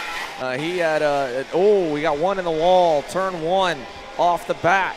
Not sure who he lost, but that is a big impact, and that'll take a moment to clear, which means the drivers won't be able to use all the runoff on the opening lap. Hopefully that driver can get back going, and they will, so that'll clear that out, and that's going to move the barriers back a little bit for these drivers here in this session. But Luke Tall yesterday waited till the end before he rolled off the grid to give himself plenty of time. Looks like he's done the same thing as he works his way out of turns 5 and 6 all by his lonesome for his 4 laps that he'll put together. And he landed decently in the mid-grid. 60-plus drivers in KA100 Jr. all racking and packing today, and only 44 get to go to the big dance in the afternoon for the main event. Yeah, correct. Luke Tall was quickest in happy hour on Friday, but after an unfortunate DQ and I guess probably in the scales for weight, the DQ'd and having to start here in Group D. So it's going to be imperative for him to set up some good lap times. And this is at the point where the track isn't fully rubbered in yet, so it's not going to be the best conditions for Luke Tall. He's going to have a lot of work to go today during the races. Yeah, here as they go out of turn at number 4. Luke Tall still yet to put that lap in. Remy Andratos, his Sodi Racing USA by PK Sport teammates, crossed the line and is quickest in the 8:32. Luke right now in the 8:35, 4th on his opening lap. So a couple of Sodis quickest so far out of this first group, about 15 or 16 cars at the moment. The second half of Q2 getting set to go. That'll be Group 2 of 4. So the drivers that were around the mid-40s to early 50s range, and then this is the low 50s up to the 65th and last place in final practice on Friday. So as some of them have found some speed yesterday, like Aiden Augustine in the 870, who was quickest in this group and slotted up pretty nicely in qualifying. It's possible, but he's working through traffic right now as they come out of turn number 5. He's second. Luke Tall quicker by 0.2 as of the second lap. 50.60 right now. Time to beat here in Nash Motorsports KA100 Jr. as they head over to turns 10 and 11. Luke, Aiden Augustine there, the white helmet, the pink and or purple and white Cosmic suit. Let's see what he does down the back straightaway to put his 3rd lap in. It'll be 1 lap remaining, 4 laps in total is what everyone got in Qualy yesterday. Augustine no better as he had to work through traffic. He drops to 4th for now. Carter Barkis moves up to 3rd and Dratos to 2nd. And we'll wait for Luke Tall to cross the line, see if he goes any better as he works his way down the backstretch now. Here comes the 835, cross the stripe, 50.526, improves to a 10th and a half up on Remy Andratos. Yeah, good lap there by Luke Tall, able to improve by a 10th of a second. And like you said, a 10th quicker than Remy Andratos. But for Luke Tall, he's really going to have to find more pace in this go-kart, and he wants to kind of intermix himself with the next groups that are coming up. Because obviously, unfortunate for him in Group D, and there's still 3 more groups to go here, Xander, with Group A being the fastest. Yeah, lots of time left here, and we'll expect those lap times to be in the upper 49-second bracket. We'll probably see the fastest times of the weekend, if not in warm-up, during these early couple of qualifying sessions for those classes by the amount of rubber that's finally taken to this racetrack. And with the cooler temperatures compared to yesterday, they're going to be flat flying. I think you're going to need probably a mid to low 49-second lap to go pole. Tall, Aiden Augustine, 50.2. Here comes Tall. Not enough to go quickest in the group. Augustine on the Cosmic, 50.314. For Luke Tall, 50.26 is the time to beat, set by Aiden Augustine here in KA Jr. presented by Nash Motorsports. So a 49.7 last in yesterday's qualifying. Half a second off for Aiden Augustine would have put him decently up the grid yesterday, but still a half second off of where the quickest times were. But he's quickest in this group. We'll see what the next group does, as the track's only going to go faster here until a certain point later this morning, and it will get greasy by the time we get to pre-final action in the early afternoon. For now, though, 1 group in, 3 to go here for Nash Motorsports KA Jr. And let's take a look at how they ranked up here on the results page really quickly for the first of 4 groups. For Aiden Augustine, he tops the boards. Luke Tall second. Remy Andratos, Carter Barkis, Arthur Barbe in 5th. Lucas Princati about 0.6 back in 6th. Alexander Young, Jackson Deal, Levi Sangera, Carlo Rocchetti down there in 10th out of Roman Felber and Cash Felber. The brothers 1.1 seconds to find as they go P11 and P12 here in Group 1 of 4 for KA Jr Qualifying. Yeah, a handful of work for the Felber brothers in the RPG Cosmics. But coming up next, Nathan Dupuis in this second group, if I'm not mistaken. Sebastian Rist as well. He was quick yesterday. Bristol Bornman in there as well. And we've seen all these drivers be quick. Sebastian Rist was able to set in a good lap time here in this next group coming up, and then able to intermix himself with the rest of the field. So looking to do the same here today. Yeah, looking to do a little bit more here. We're waiting a moment, I believe, before the drivers get released for the second half of Q2. Looks like the engines are just about to fire at the top of the grid while the Q1 group begins to form at the back of the pre-grid here from sunny Homestead-Miami, Florida at AMR Homestead-Miami Motorplex.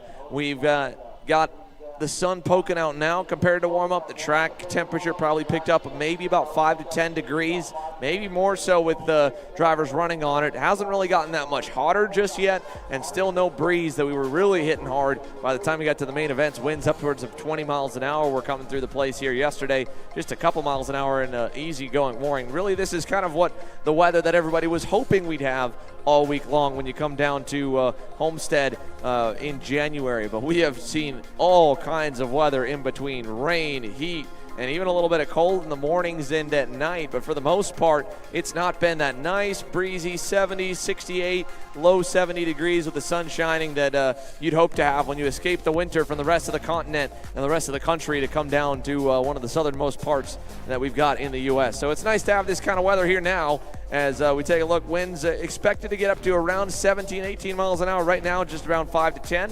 So a nice breeze to keep you cool. And again, just perfect weather here. We couldn't ask for anything better to start off the final day. And it's a breath of fresh air after everything we've been through so far this week. Yeah, correct. Super unpredictable week it's been. I mean, yesterday we saw a little bit of rain peeking through the sky.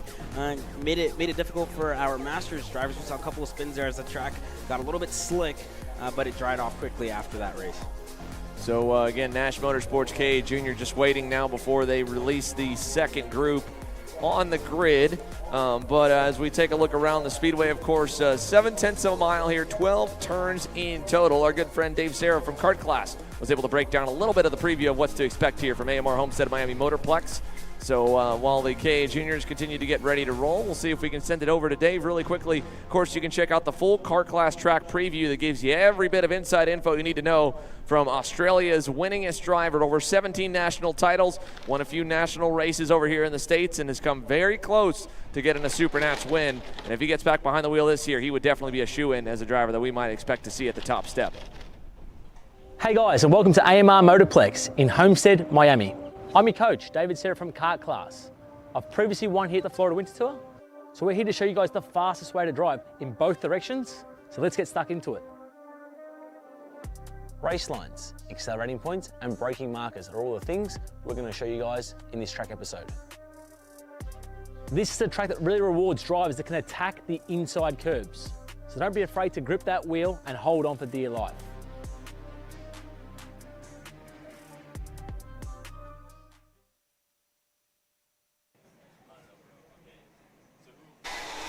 Again, make sure to check out kartclass.com, a proud partner of Kart Chaser for the last season and a half. And if you'd like to figure out how to go fast here and save yourself a test day or two, the online coaching programs that they have, you'll also see some of the stars on the racetrack and here in the paddock helping coach some of the classes available at kartclass.com. Danny Formal heads up their Pro Shifter division. In fact, he's got some new episodes coming out and new classes coming. Ben Cooper as well will be joining, I believe, very soon. We're working on getting that out very quickly. And, of course, everything else from the winningest Australian karter around. As we've got problems already. That is bad news for the 857, a black flag for the Orsolone Tony Kart off the bat. Not sure what that was for. That might have been a driver that went in the wrong group. No, Yao Paulo Benadaman was supposed to be out there, and he's in the scales already. Yao Paulo Benadaman will turn 0 laps here in qualifying. He was a contender in the main event yesterday, inside the upper half of the field. So nothing for Yao Paulo Benadaman here in morning warm-up. Yeah, very, very unfortunate for Benadaman, like you said. Parker Ives in the same situation yesterday, but not even to set in. Wasn't even. He didn't even get onto the racetrack. Exactly. Didn't even go out on the racetrack, and had him work his way from the back of the field and try and work his way up. So it's going to be the same story here for Benadaman. Well, we'll see how the first laps come in for the group as they come by the start-finish line. Where does the fastest driver go? Sebastian Rist will go to 13th. Nathan Dupuis will jump him, so will Tristan Murphy. But all still with over a second to get up to where they need to be. There's the Kartworks USA Tony Kart of Sebastian Rist headed over to turn number 4 right now in the 822. Frederick Manning coming by. He'll get close. Bristol Borman close. Juan Jose Paramo in the 892. HRI Mexico Tony Kart. But Sebastian Rist and Nathan Dupuis, along with Jose Alejandro Helfen, quick here. But everyone chasing Tristan Murphy in the group by about a tenth or so. We'll see how the rookie in the Super Tune USA Tony Kart can do on his second lap. He's chasing Dupuis, so he's got a good rabbit up the road to set his marks on. His junior debut here this weekend.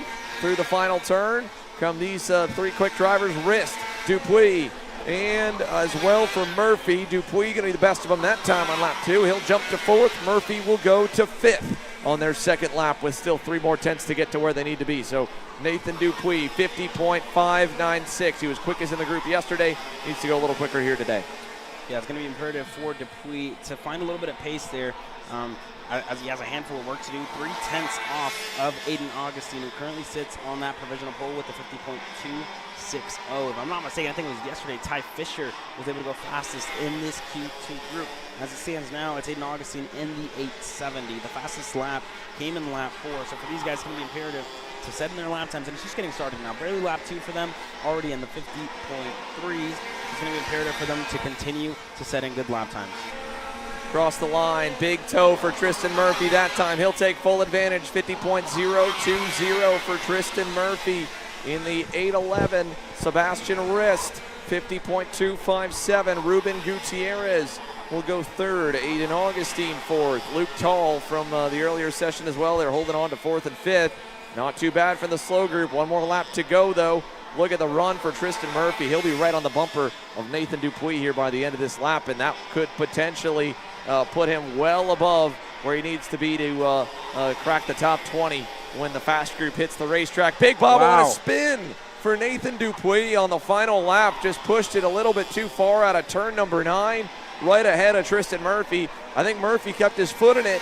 Is this lap going to be even better on lap number 4? Sebastian Rist not able to knock him off. No, nothing better for Murphy. He'll stick at a 50.020. That's still slower than yesterday's pole time, though, by about 3 tenths. So Tristan Murphy, fastest in the group. Sebastian Rist up there with him. Then Ruben Gutierrez, Aiden Augustine, Luke Tall, Nathan Dupuis will fall down to 7th as Juan Jose Paramo on the HRI Mexico Tony Kart goes to 3rd there in the 892.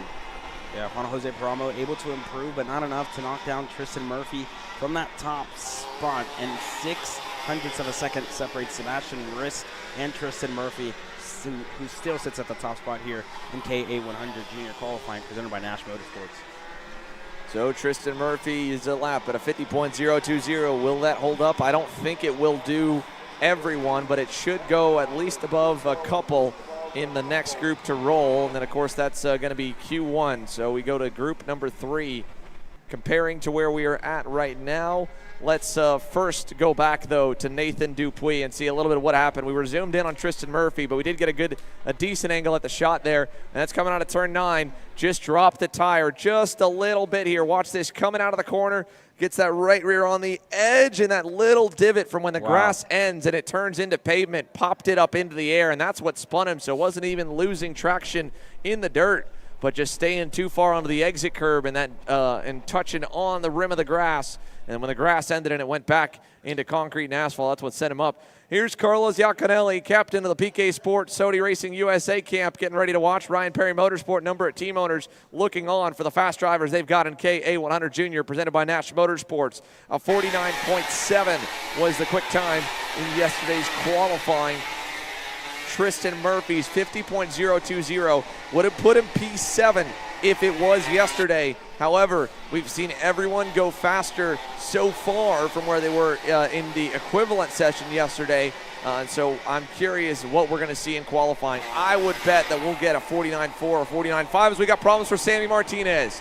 Samuel Martinez with an issue on the grid. That's the Sodi Racing USA PK Sport machine. The 897 still unable to fire at the moment. They're working on the left side, so they're probably checking by the wiring harness that goes towards the battery. And if he does not get fired up here soon, he'll at least be down one lap. And I'm not sure if he'll be able to get onto the racetrack at all, as coming across the line is his teammate. Here comes the next group getting ready to roll. Sammy Martinez might not get a single lap in here in this session. Yeah, very unfortunate for Sammy Martinez, not even able to get off the grid here. And so that's going to be very unfortunate, and a quick end to his day, a quick end to his qualifying hopes. And now going into the pre-final, going to have a handful of work to do. He's going to start from the back of the pack, not even able to get out there. But for the rest of the field, it's Max Christia, Marco Romero, a handful of drivers, and some familiar names here, Xander.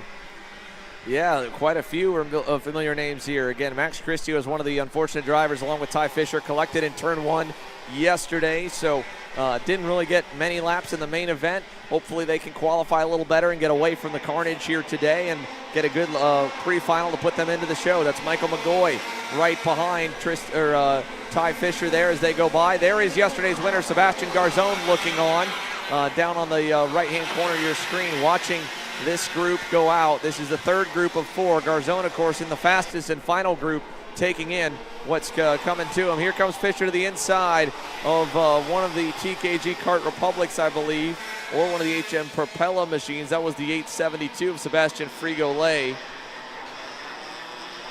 He is indeed with his Trinity Karting Group Kart Republic team from Mexico for Sebastian Frigolay. He's down in 12th in this group. 51.65 still puts him way off.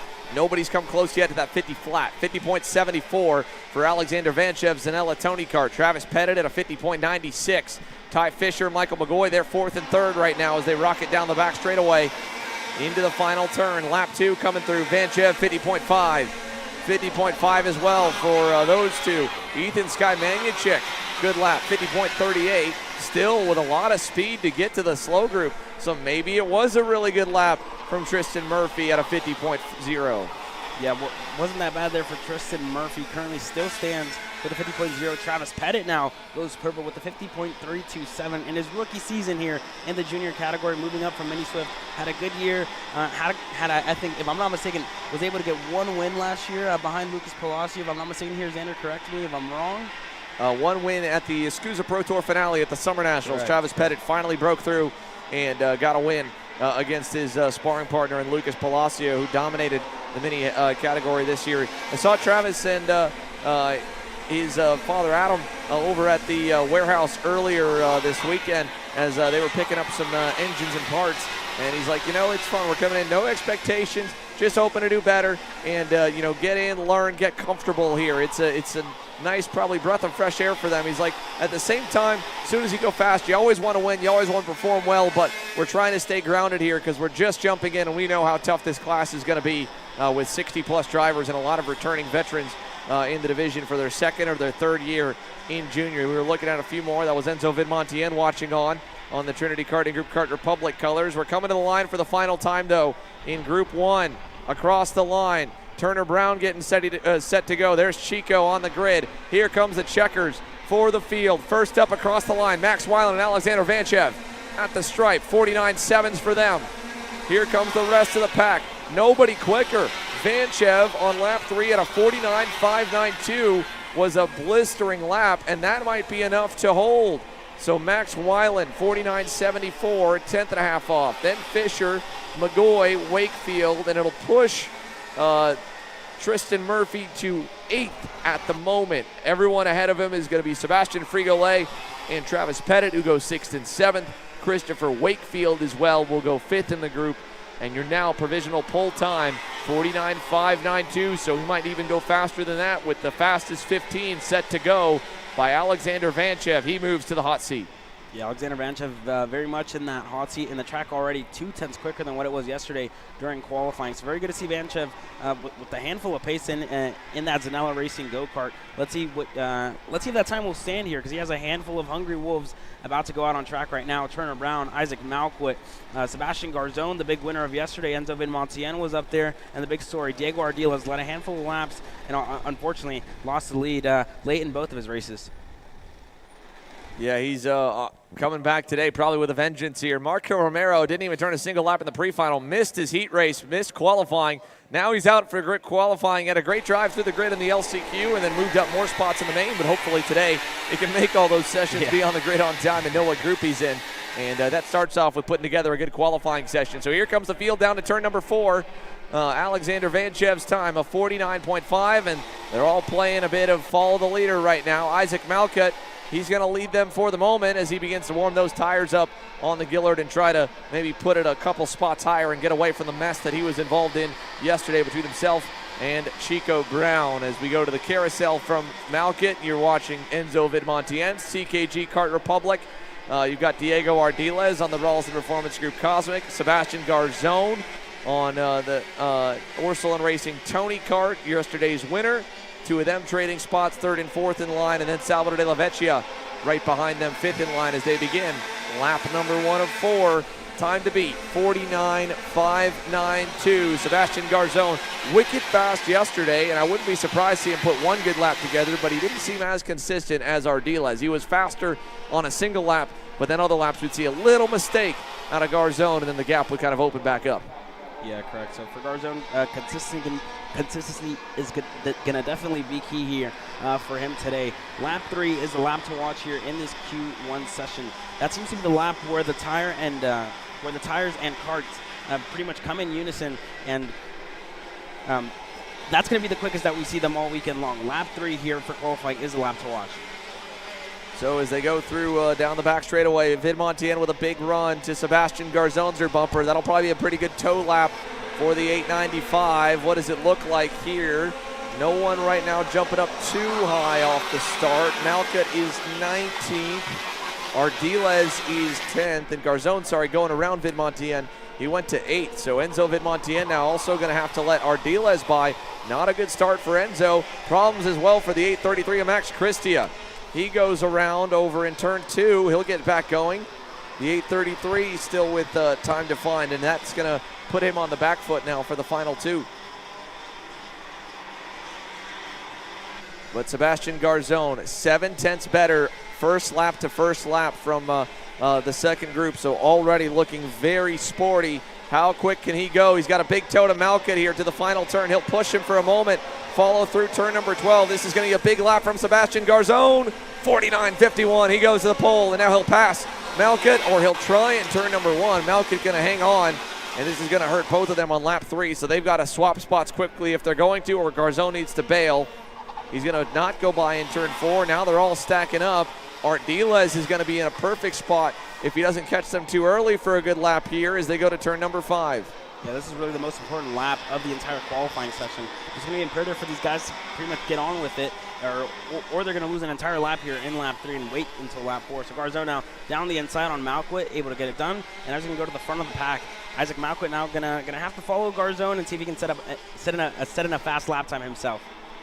Yeah, down the back straightaway, here comes Diego Ardiles closing up to Isaac Malcutt. Out of the last turn.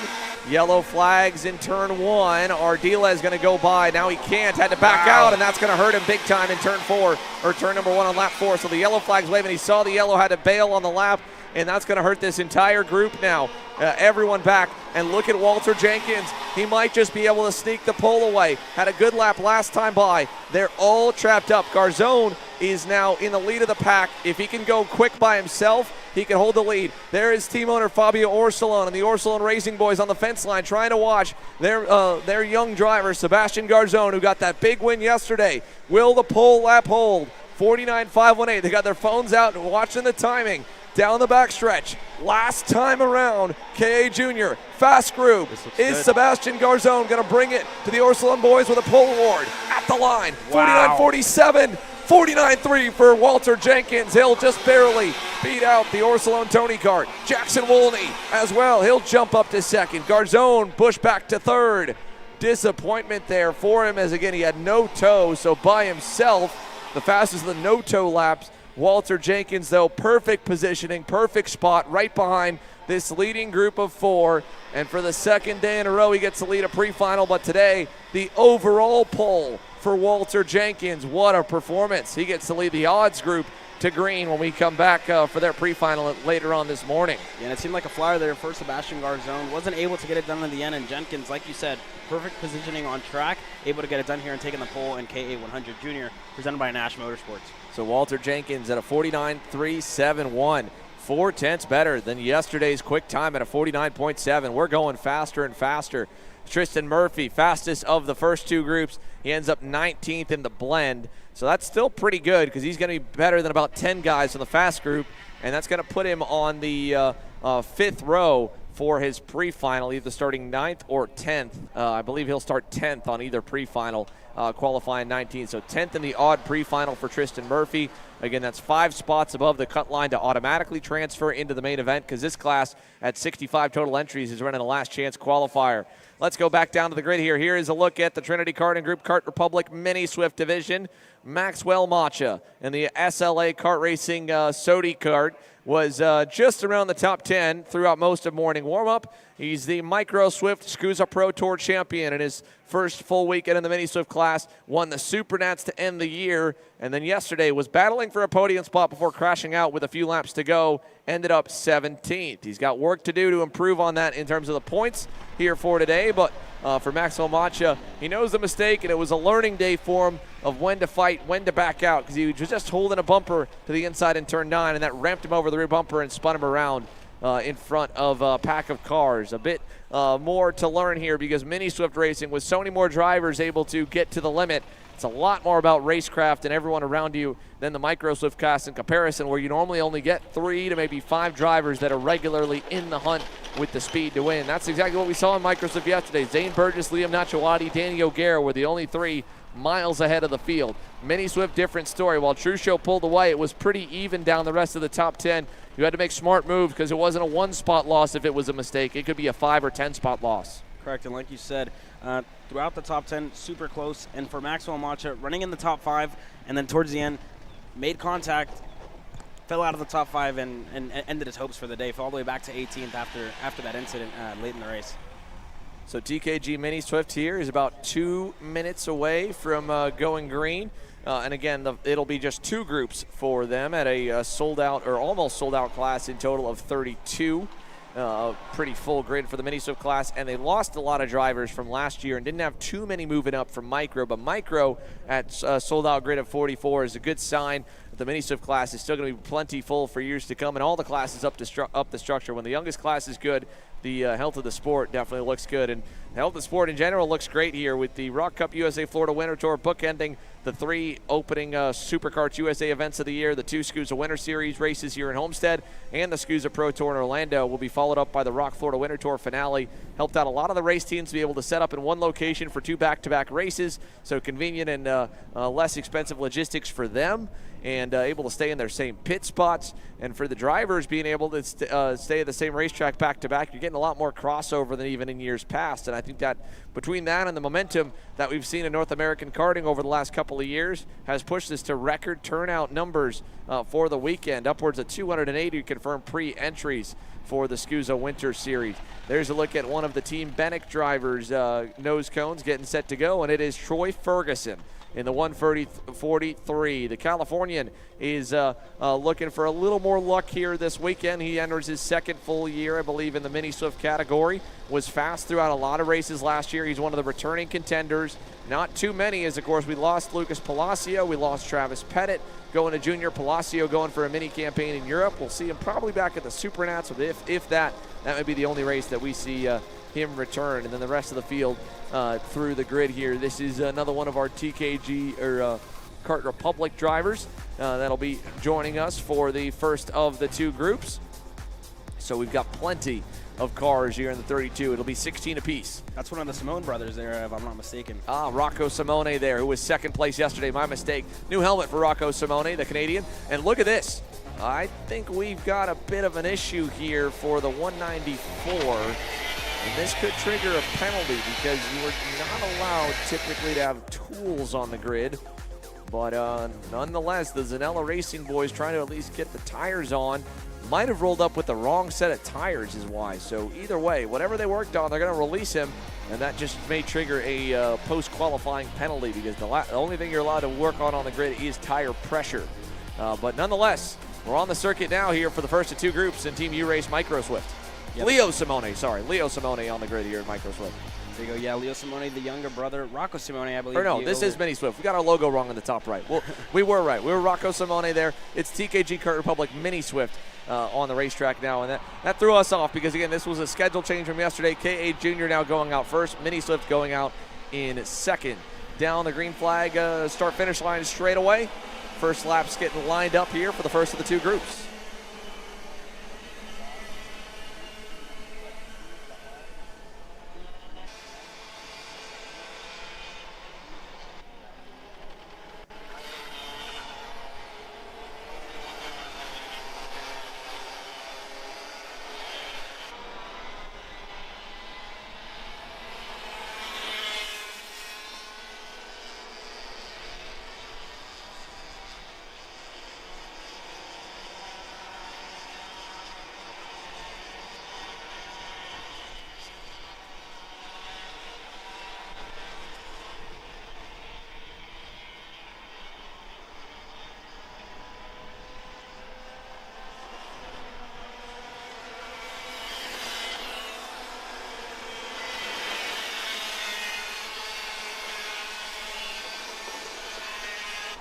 Problems down in turn number 12 here on the first lap. Couple of cars have pounded the outside retaining wall coming onto the front straightaway. They're going to try and clear them out, and that is all the way right up to the timing loop. And so the yellow flags are waving at the end of the lap here. We're watching, I believe that was Pasha Ali on the circuit right now in that Sodi Racing USA machine. He is the first driver out on the circuit for the second day in a row to try and give himself good spacing. He was just close, but right below the line after Friday happy hour, had to go to the slow group. So did Benja Fernandez, though, and Fernandez had a great qualifying effort out of the slow group. Was quickest by quite a bit on the Team Tarp Alonso kart, then carried that momentum all the way through the day. Top three in the pre-final, second place in the main event. Very impressive day for Benja. There he is on your screen there in the blue and yellow Alonso kart. Here's Ali, first driver out, 52.97. Fernandez catching up to this group here, 52.75. He's going to have to work his way through traffic if he wants to keep going quicker, because he's right on the bumper of Jensen Michelke in the Super Tune Parolin, and one more just ahead of him. So here goes Fernandez down the inside of Michelke in the 155. He'll get by him, and he's got a little bit of a gap now here on lap 3, but that might be not the best place for Benja. He'll have to get by one more to try and set up a clean lap for lap 4. Otherwise, that second lap at a 52.75, it might get beat pretty quickly. He needs the last 2 laps to be the money laps. Spend the first 2 laps trying to sort traffic and get your positioning right. Down the backstretch for Pasha Ali, though. First driver around. He'll come for lap number 3. Probably going to pick up about another half second. Fernandez there looking by. He'll go to the inside, down to the final turn. At the stripe, Pasha Ali, 52.8. Fernandez with the traffic going through. More contact in the final turn wall. Another driver has hit the barrier this time. It's pushed it all the way to the secondary wall, and he's nosed it into the wall there underneath. So SKUSA officials quick to work there in the bottom right corner of your screen. As Benja Fernandez on his final lap trying to do something at the moment there on the Alonso kart. That is going to be one of the pole position motorsports Parolins that goes out in turn number 12. We're watching Fernandez. Ali the next best. Maxwell Macha third best here in the slow group for TKG Kart Republic Mini Swift. Fernandez coming around the final turn. Ali will be the first across the line down in front of us. He does not improve on that final lap. Or no, that was just ahead of him. Here's Ali coming by. 52.5, he does. He goes a good bit quicker. Fernandez, 53 flat. Not nearly as good as yesterday. Maxwell Macha in that pack as well, coming just by. No improvement. What a lap from Pasha Ali. He'll nearly go 2/10 better than the rest of the field, Caleb. Yeah, only 2/10 better than the rest of the field goes Pasha Ali. We can't forget Pasha Ali was a podium finisher at Super Nationals 26. So now he's showing his pace here in this in this Q2 session for your Mini Swift class presented by Trinity Karting Group Kart Republic. Maxwell Macha finishing in third, but Benja Fernandez, not the best track positioning for him. Caught up to traffic and just couldn't set a lap in, Xander.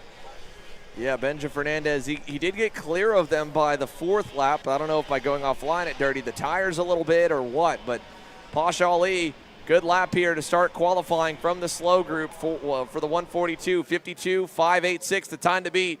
It shouldn't be too much work for this kid if he's anywhere near the pace he's had so far this weekend. Alessandro Truscio in the 119 pole position Motorsports Parolin, ready to rock. Here is the TKG Mini Swifts are fired up. Royce Vega there lined up right behind him, and plenty more ready to get after it here for qualifying. You can see Troy Ferguson and Marco Salmon, edge of the frame as well, and Rocco Simone, who was right there, second fiddle, third in the main event yesterday, but second closest to Truscio for most of the weekend.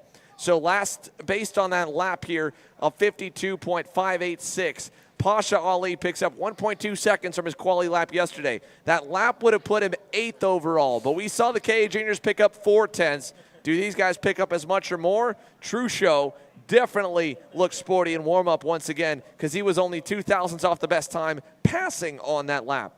Yeah, correct. So for Truscio, definitely he's gonna be the one to beat here in this Mini Swift class, and he's been the one to beat all weekend long, like you said. Races overseas, and now comes back the reigning champion here for the SKUSA Winter Series in the Mini Swift class. Still the one to beat here as Troy Ferguson goes out behind him. Royce Vega, I'm sorry. So Royce Vega there in the 133 Team Benek machine. Rocco Simone third.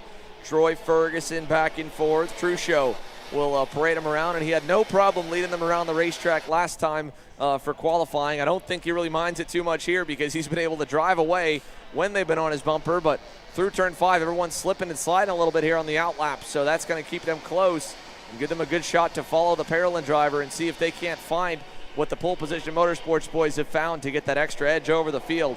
So this will be close here. Royce Vega, great view of where Alessandro Truscio might just be a tick faster than he has been so far. He's staying right behind him. So is Rocco Simone.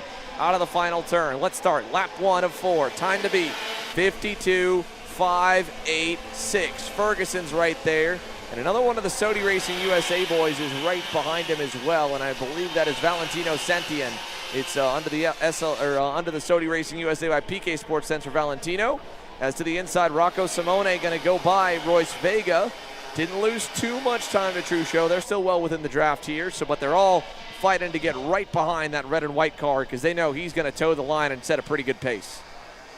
Yeah, Simone was able to get the move done there on Royce Vega. Troy Ferguson got by his teammate as well, and then Royce Vega just gave him the signal to keep working his way forward, and so they can set in good lap times here because that's going to be important here. Like we said, we saw for Benja Fernandez, track position didn't go his way, so it's going to be important for the Benek drivers to work together and not get caught up by lap traffic.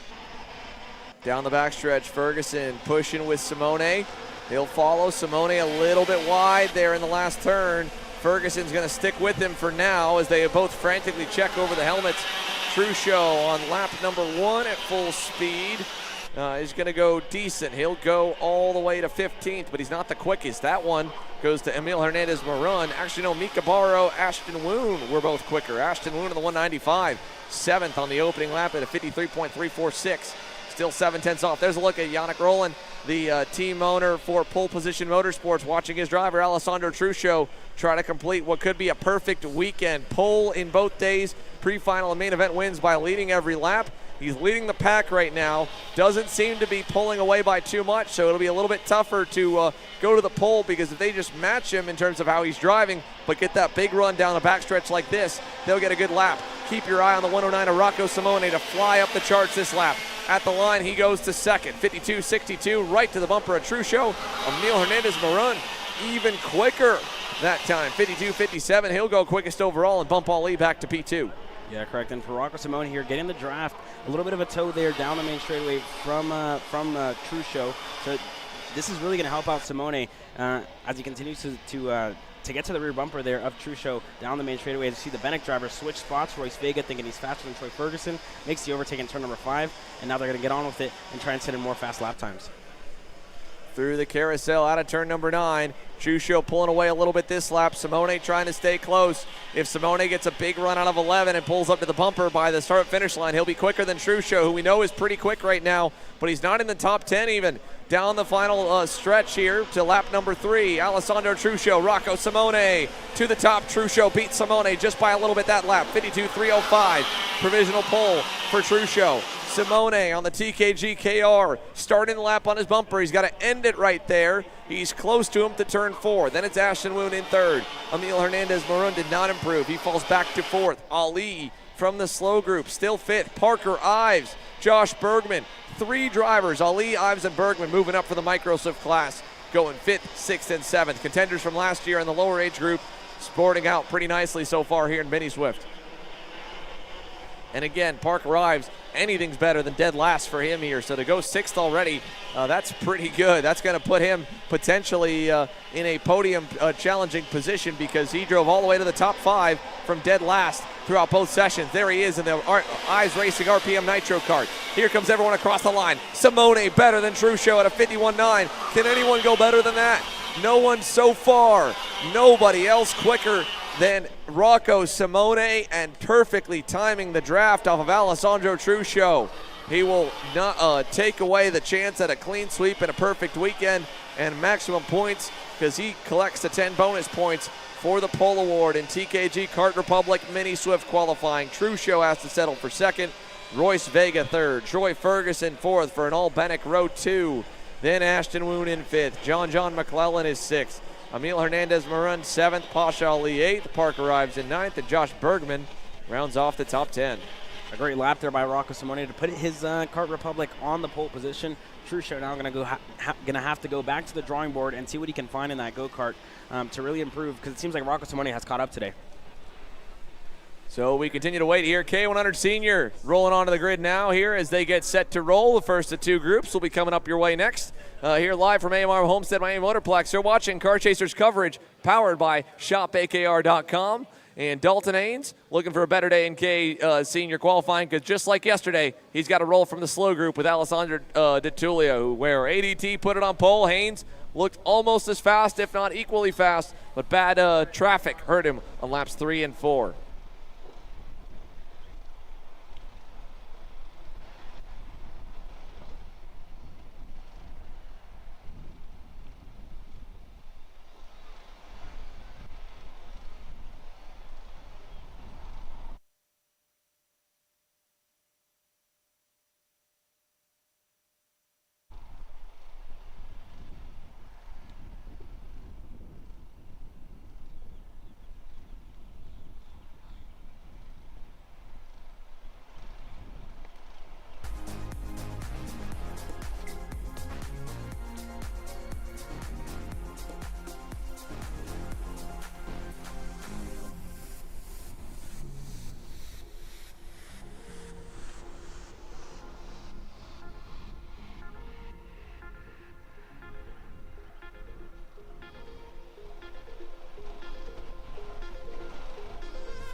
Well, as we get set to go green here for the KA100 Sr Qualifying session, my name is Caleb Yeska. Now joining me here in the booth is the one and only David Land, bringing intel all weekend long down trackside here.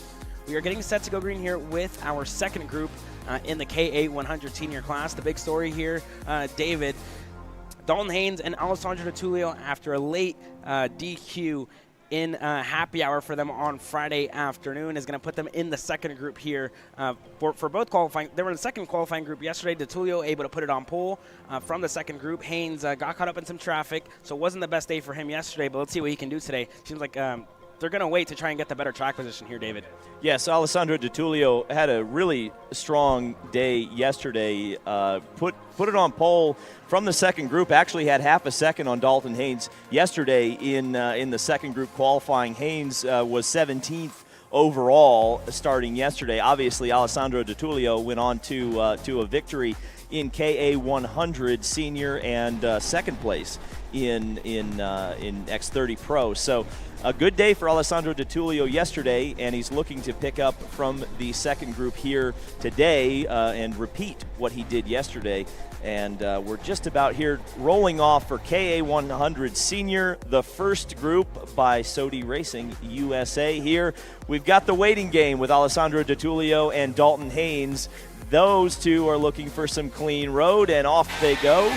Those two are going to be in a draft pack here. Now, Caleb, what's the strategy there? What's the thought process of hanging back when you know you're probably the two fastest drivers in the group? Whoa, what is going on here? A little bit of Formula One gamesmanship, I would say, backing up the pack. Well, there you go, Caleb. There's some folks who are thinking, hey, maybe I want to be in that DiTullio and Haynes group, and you can see a very, very pedestrian, I would say, on this warm-up lap. Yeah, of course, David. You saw some other drivers wanting to hold off there to get a better track position for this qualifying session. The Orslin Racing driver is going to lead them away here as we get set for this qualifying session.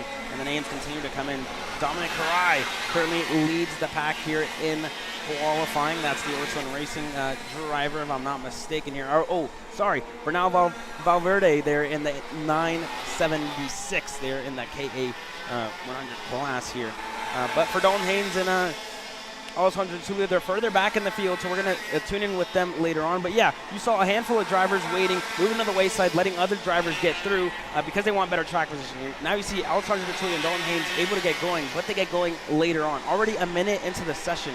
So unfortunately for them, they're going to lose a lap here. Now you see trackside, the brother of Dalton Haynes, Roman Haynes here watching. This is a class that both of these brothers want to win really bad. Dalton Haynes has ran this class for multiple years, had great national victories in the past at the Miami Grand Nationals to say as well. DiTullio ran the KA100 class there too, was super quick, but couldn't get it done in the end. This weekend for DiTullio, able to get the win yesterday after 2 years of not having a race win in the national circuit. But he's obviously had his regional race wins and has a handful of laps here around this track, David. Yes, we're just waiting for the times to come in right now. We're going to wait for Alessandro DiTullio to make his first lap. Let's see if he goes to the top. Indeed, he does over Dalton Haynes by 1.7 seconds. So Alessandro DiTullio picking up where he left off yesterday, P1 out of the second group. And he and Dalton Haynes working together right now to go as fast as they can. Let's see if the gap between DiTullio and Haynes is the same as it was yesterday, which was about half a second. And you can see visually on the screen right now, Alessandro DiTullio is a little bit faster than Dalton Haynes. The second lap's, of course, picking up a little bit. Bernal Valverde up onto the top of the boards right now, but you got to think that Ale is going for a much faster lap on this time, Caleb. Yeah, it's usually we've seen that lap 3 is the best lap, and that's the fastest lap that we've seen these drivers go. So for Alessandro DiTullio, it's going to be lap 3 for him, this time by a 49.191 for Alessandro DiTullio. Dalton Haynes cannot, well, he does improve, but not enough to challenge Alessandro DiTullio. 5/10 slower than Alessandro DiTullio. 49.677 here for Dalton Haynes in this qualifying session, David. Yep, and the gap is almost exactly the same. Almost exactly the same gap between Dalton Haynes and Alessandro DiTullio as yesterday. The difference, of course, is that they're both 0.2 of a second faster. Alessandro DiTullio would have beaten his pole from yesterday by 0.2 of a second with a 49.1 as he's on that crucial third lap here, and we're going to wait and see as he heads down the back straightaway. No wind today. The wind was much, much stronger yesterday. It was a headwind going down the back stretch, and it's a much faster track today. Alessandro DiTullio again faster still, 48 seconds, 48.951 for Alessandro DiTullio, put 0.6 of a second on Dalton Haynes in P2 here in the first group of KA100 Sr. Yeah, but DiTullio unfortunately catch some traffic that time by for Dalton Haynes at 49.563, still 0.6 off of the pole position time here as the rest of the times continue to come in.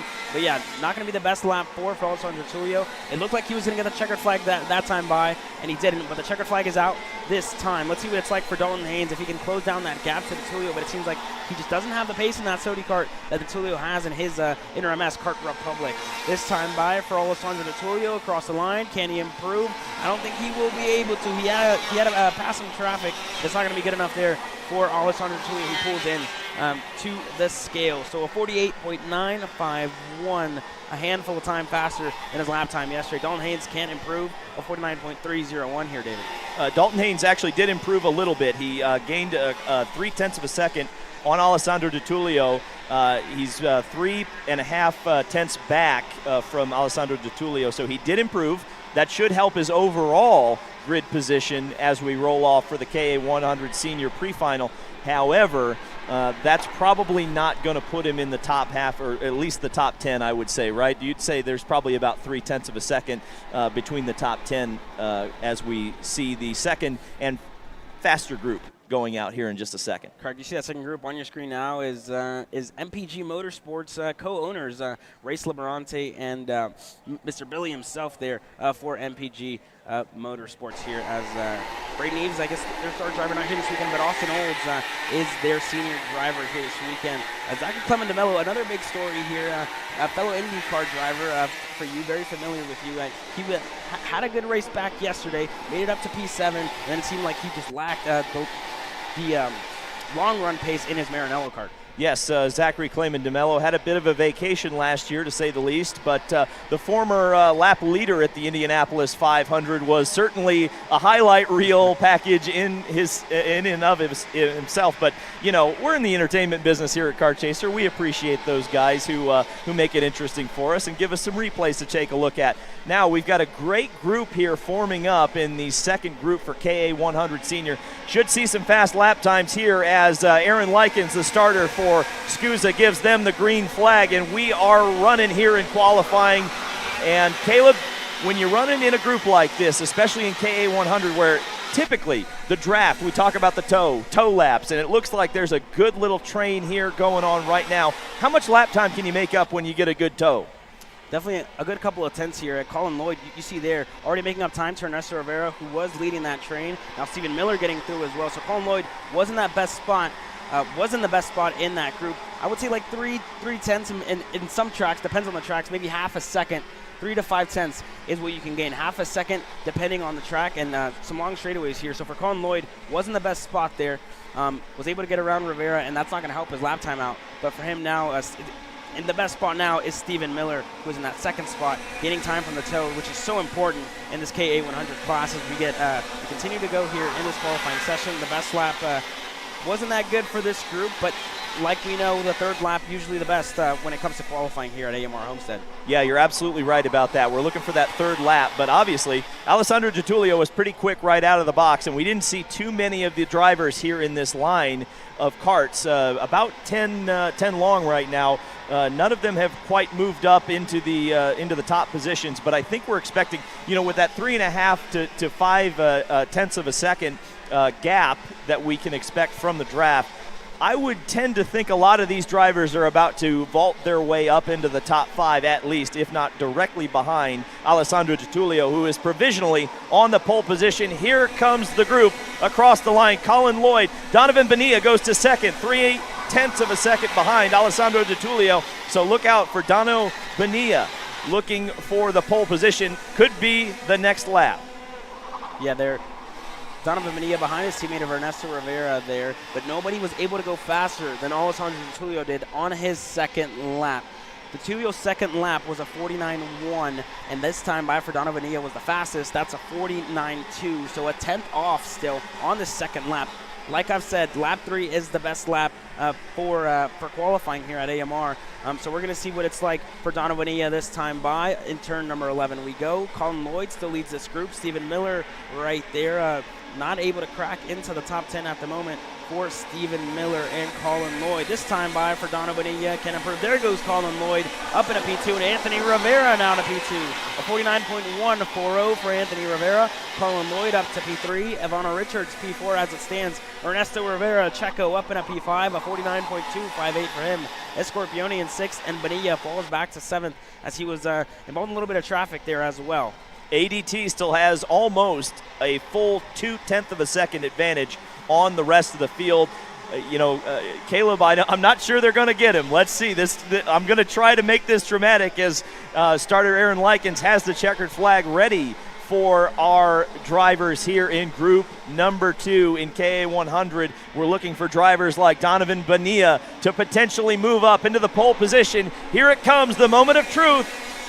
Wow. And Ernesto Rivera has taken the pole position for now. Is anyone going to beat him? Ernesto Rivera by 0.02 of a second over Alessandro Di Tullio at the moment. Let's see as the rest of the field crosses the line. And yes, Ernesto Rivera will have the pole position in KA100 Sr. What a lap, Caleb.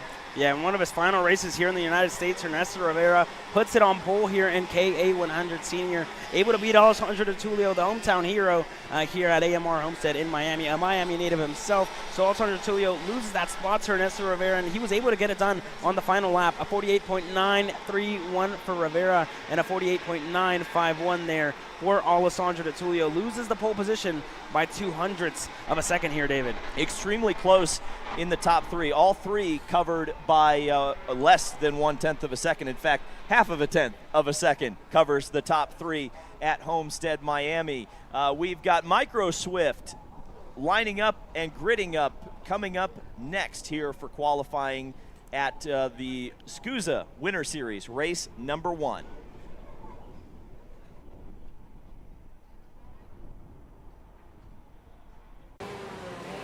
Brandon, why are there all these charges for just over $200 from Acceleration Kart Racing's website? That's because AKR gives you free shipping on orders of $200 or more within the continental US. Okay, but I thought you were just getting a pair of gloves. That's what, 70 bucks? But if I'm getting a new pair of gloves, I might as well get a new pair of shoes to match. And then on top of that, I'll get a neck brace because with the shipping, it's basically free. Yeah, I do not think the math checks out on that. Everything you need, all in one place and shipped to your door for free for orders of $200 or more. Exclusions apply. Spend responsibly. Shop AKR.com.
Starts headed onto the racetrack here now as we get set to go with your Team U-Race Micro Swift. Dave, you and I called their pre-final earlier yesterday, and Zane Burgess, the young kid here, one of the fastest kids coming out of the Caribbean, racing over here in South Florida, had a full national year last year when he was 6, turning 7 years old. Still only 7 years old yesterday. One of the youngest winners in the history of the Micro Swift division, dating back to probably Alessandro Truscio moving up at his early age. He's only 9 years old and dominating the way that he is in Mini, in his second year in Mini, because he moved up when he was 8 years old.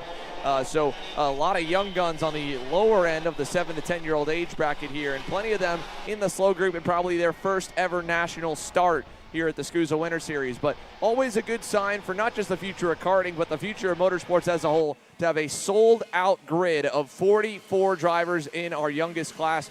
You are looking, again, all of those watching along, all over nearly 600 of you at this second right now, and thousands more so today and around the world, seeing the future of motorsports right here at Homestead-Miami. And any one of these drivers could be in any professional motorsports series, not just the Pro X30 or Pro Shifter classes down the line, but of course from NASCAR to F1, IMSA, the WEC, and everything else in between. It's what makes this sport so cool, is you got motorsports past, present, and future all competing here.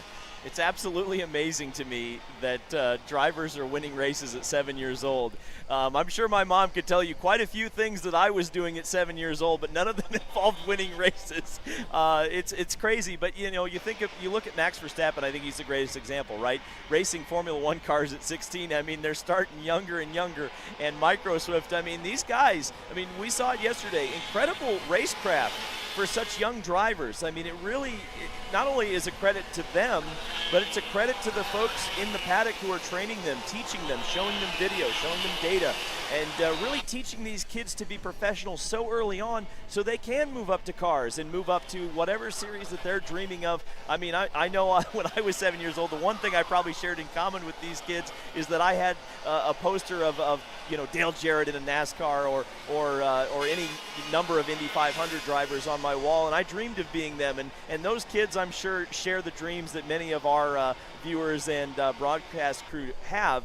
So, it's amazing to see them pursuing their dreams and be able to pursue it with such skill at such a young age. It's amazing, Xander. Yeah, every bit of the racecraft here. It's beyond just fundamentals and racing line. When they're at this level, they know exactly how to play around each other, and of course they're learning how to play the toe in group qualifying, which is so critical as they continue to move up the ranks in the classes here in North American karting.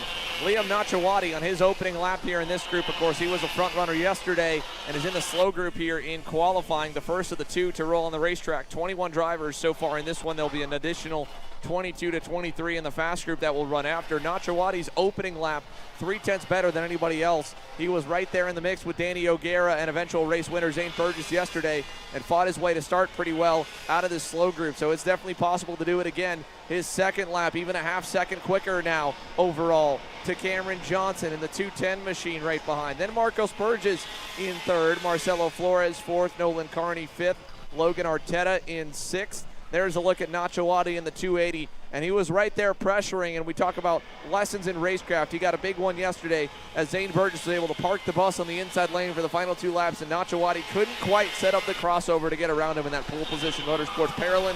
But the other cool part of having these young kids being able to race on this big stage, when they go back to the tents and they go back to their teammates, they've got drivers all the way up the ranks to their heroes in the sport right now.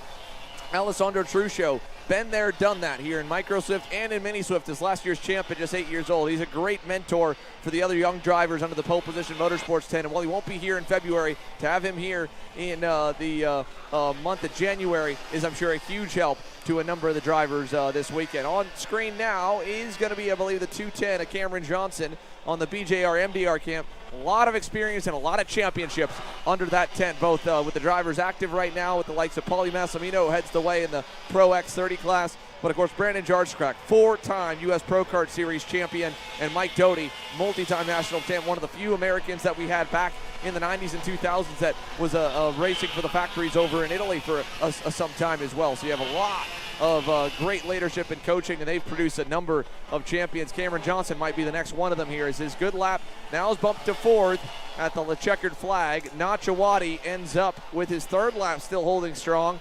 He's about to come to the line now here on the parallel, and if he gets that fourth lap, I don't know if he got it He might have gone out so far back or bailed on the last lap around, but it's still enough, 53.75 for the 280, and I think he did indeed come to the scales early, so only 3 laps needed for Liam Nachawati. Nolan Carney in the 234 ends up on the Team U race machine second overall.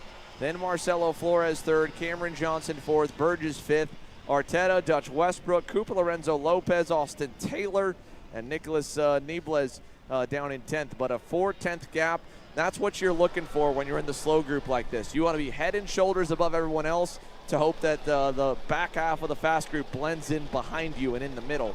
If you just end up only a half tenth or 10th up on these guys, the chances of the entire group being that much faster than the fast group from Friday, pretty low.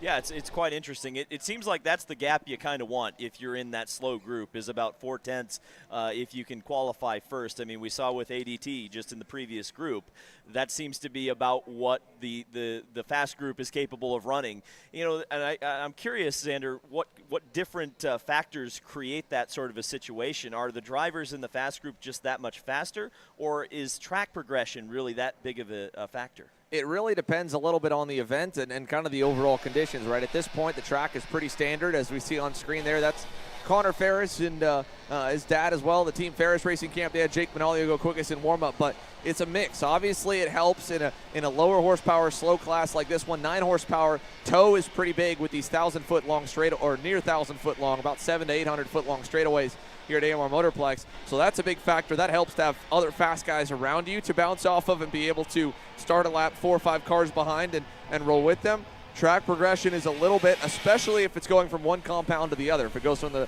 MG Reds, the MG Yellows, in this case they're running the Avinco Reds, which is the western half. That's the western half of the U.S. version, the SKUSA version of the MG Yellow. They run Avinco Blues, that's the MG Reds. Same compound, same exact tire, just different branding. So when you go from one tire to another, that first class out there is kind of cleaning the track off from the previous rubber and then laying down the correct rubber for that class, so then that second group's better. Track does get a little bit better because we're so early in the day. It gets a little bit warmer. When you're in the morning, you want to be later on. When you get later into the day, that's when it changes. You want to be earlier in the day than later, like the early afternoon. So bit of track progression, bit of guys around to tow off of. But at this age group here, having someone in front of you that can hit their marks and be that rabbit to chase, to me, is the biggest factor. And right now you're seeing the rabbit being Danny O'Gara on that MPG Motorsports Kart Republic, leading a couple down into turn number 12. Ahead of him is Zane Burgess. And so there's the signal from Chase Jones. At the back of that group, I believe, is Santiago Orioli, Danny's teammate. And he's saying, hey, work together there with the hand signal across the line to stay in line and try to put some good laps in and take advantage of the fact that you can bump draft in qualifying. So in a 4-car pack, are they enough to go faster than Zane Burgess by himself? Zane didn't have any help yesterday, still put it on the top step of the leaderboard, so it may not make too much of a difference, and this obviously doesn't help. That's the downside of trying to go in a pack, is you end up with a bit of traffic if they're a little bit slower than you. Yeah, that's always seems to be the talking point, right? Is how can you arrange yourselves in the right order to go as quick as possible? And a lot of times, you know, race car drivers have pretty big egos even at this age. And, you know, if you think you're faster, you're going to want to try to pass the guy. It doesn't matter whether it's qualifying or not, or whether or not you get a better lap out of it or not. And certainly there's seems to be a little bit of disagreement of which of these kids should be the leader, or at least second place in the group right now. Yeah, because Danny O'Gara is pulling away from them, and Zane Burgess by himself just went to second. Easton Kubinski on the AEM karting EOS kart to the top in the 238. He was close yesterday, in the mix in the top 10. He's a little bit further back on the racetrack. Let's see if we can't find that AEM karting driver, Easton Kubinski. He must have went out way at the back of the grouping here, because we haven't even found him at all quite yet. There's one of the BJR MDR karts, but no sign of Easton Kubinski where he is. We'll try and pick him out and see if we can't find the number 238 machine. And either way, he's still quickest. Zane Burgess was the first one out, though. He's all by himself. He'll put in a 53.36. That stays top by 3/10. Here comes the rest of the field. O'Gara across the line will cycle into fifth. Jake Manalio, he's just behind this 4-car pack in the white helmet and the black and blue Team Ferris Racing colors. We saw his team owners there and his coach, Connor Ferris, looking on. That's a good lap for the kid who was quickest in warm-up, but they're still chasing Burgess. 10th and a half up on the field. Checkered flew for the back half of that pack. So I don't know if all of the drivers are going to get a 4th lap at it. Burgess for sure will going out first. He's got no one around him. Clean racetrack here as he rounds the carousel and comes towards us out of turn number 9. 10th and a half up, and it's pushed the quickest from the slow group pretty far down the leaderboard, all the way to the likes of Nolan Carney and Marcelo Flores. They're now down to 15th and 16th here based on everything. Santiago Orioli 13th was quickest out of the slow group. O'Gara across the line a little bit sideways. Little hip check there to Brody Stoffel. And so he will fall down to 7th. Easton Kubinski to 6th. Alvaro Medeiros. Was that the driver checking up on him? That was. Alvaro Medeiros with a big run off the toe of Danny O'Gara, nips Zane Burgess. So that's the benefit there. He was in traffic, but the 205 caught up to O'Gara and was able to get around him at the line. And that little bit of toe was just enough for the Orsilon Racing boys to snag the pole away. And U-Race Microswift qualifying, Zane Burgess will have to start from the outside. And while Truccio, similar story, second in qualifying, throw that clean sweep of the weekend and max points out the window. Do the same for Micro with Zane Burgess. And this is that typical progression of the weekend. If it not by Saturday, by Sunday, we know these fields are going to tighten up because they have all the data, all the video from yesterday, and they'll spend late nights, Saturday night, reviewing that to try and find more speed to reset for Sunday and get another shot at them. And here we are seeing that micro field tighten up. So we might see some new faces come and join that pack here later on today. Yep. That was a really exciting qualifying there. You mentioned the toe, and I don't think O'Gara was really expecting anyone to come up on him. I think that was kind of why you saw the hip check. It was like a surprise there. But, yeah, I mean, it's always great to see how close the last two groups especially have been with 3 drivers all well within a tenth of each other. And, yeah, you mentioned it, Xander. I think we're in for some good racing later on today. It looks like the pack's able to stay together a little bit more. The conditions seem to be a lot calmer than yesterday. Cooler track conditions, less wind. In all, good, conditions for racing, I would say. Hopefully so here at least. It's the breeze is picking up just a little bit, keeping everyone nice and cool here as we start to get just to the lower 70s in the air temperature around Fahrenheit.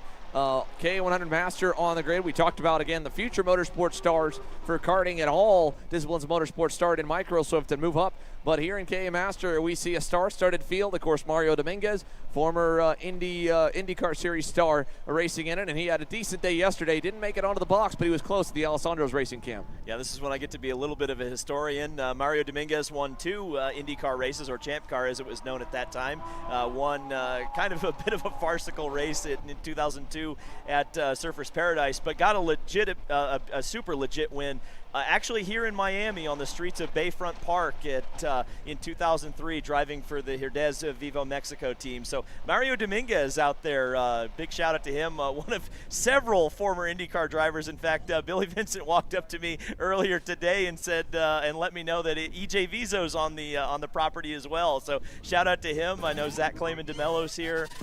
There's some rumors that Helio Castroneves is wandering around somewhere. I don't know if he's around, but hey, maybe he'll drop by the booth. I know he's got a little bit of TV experience. And yes, Eduardo Castroneves is here as well, Helio's nephew.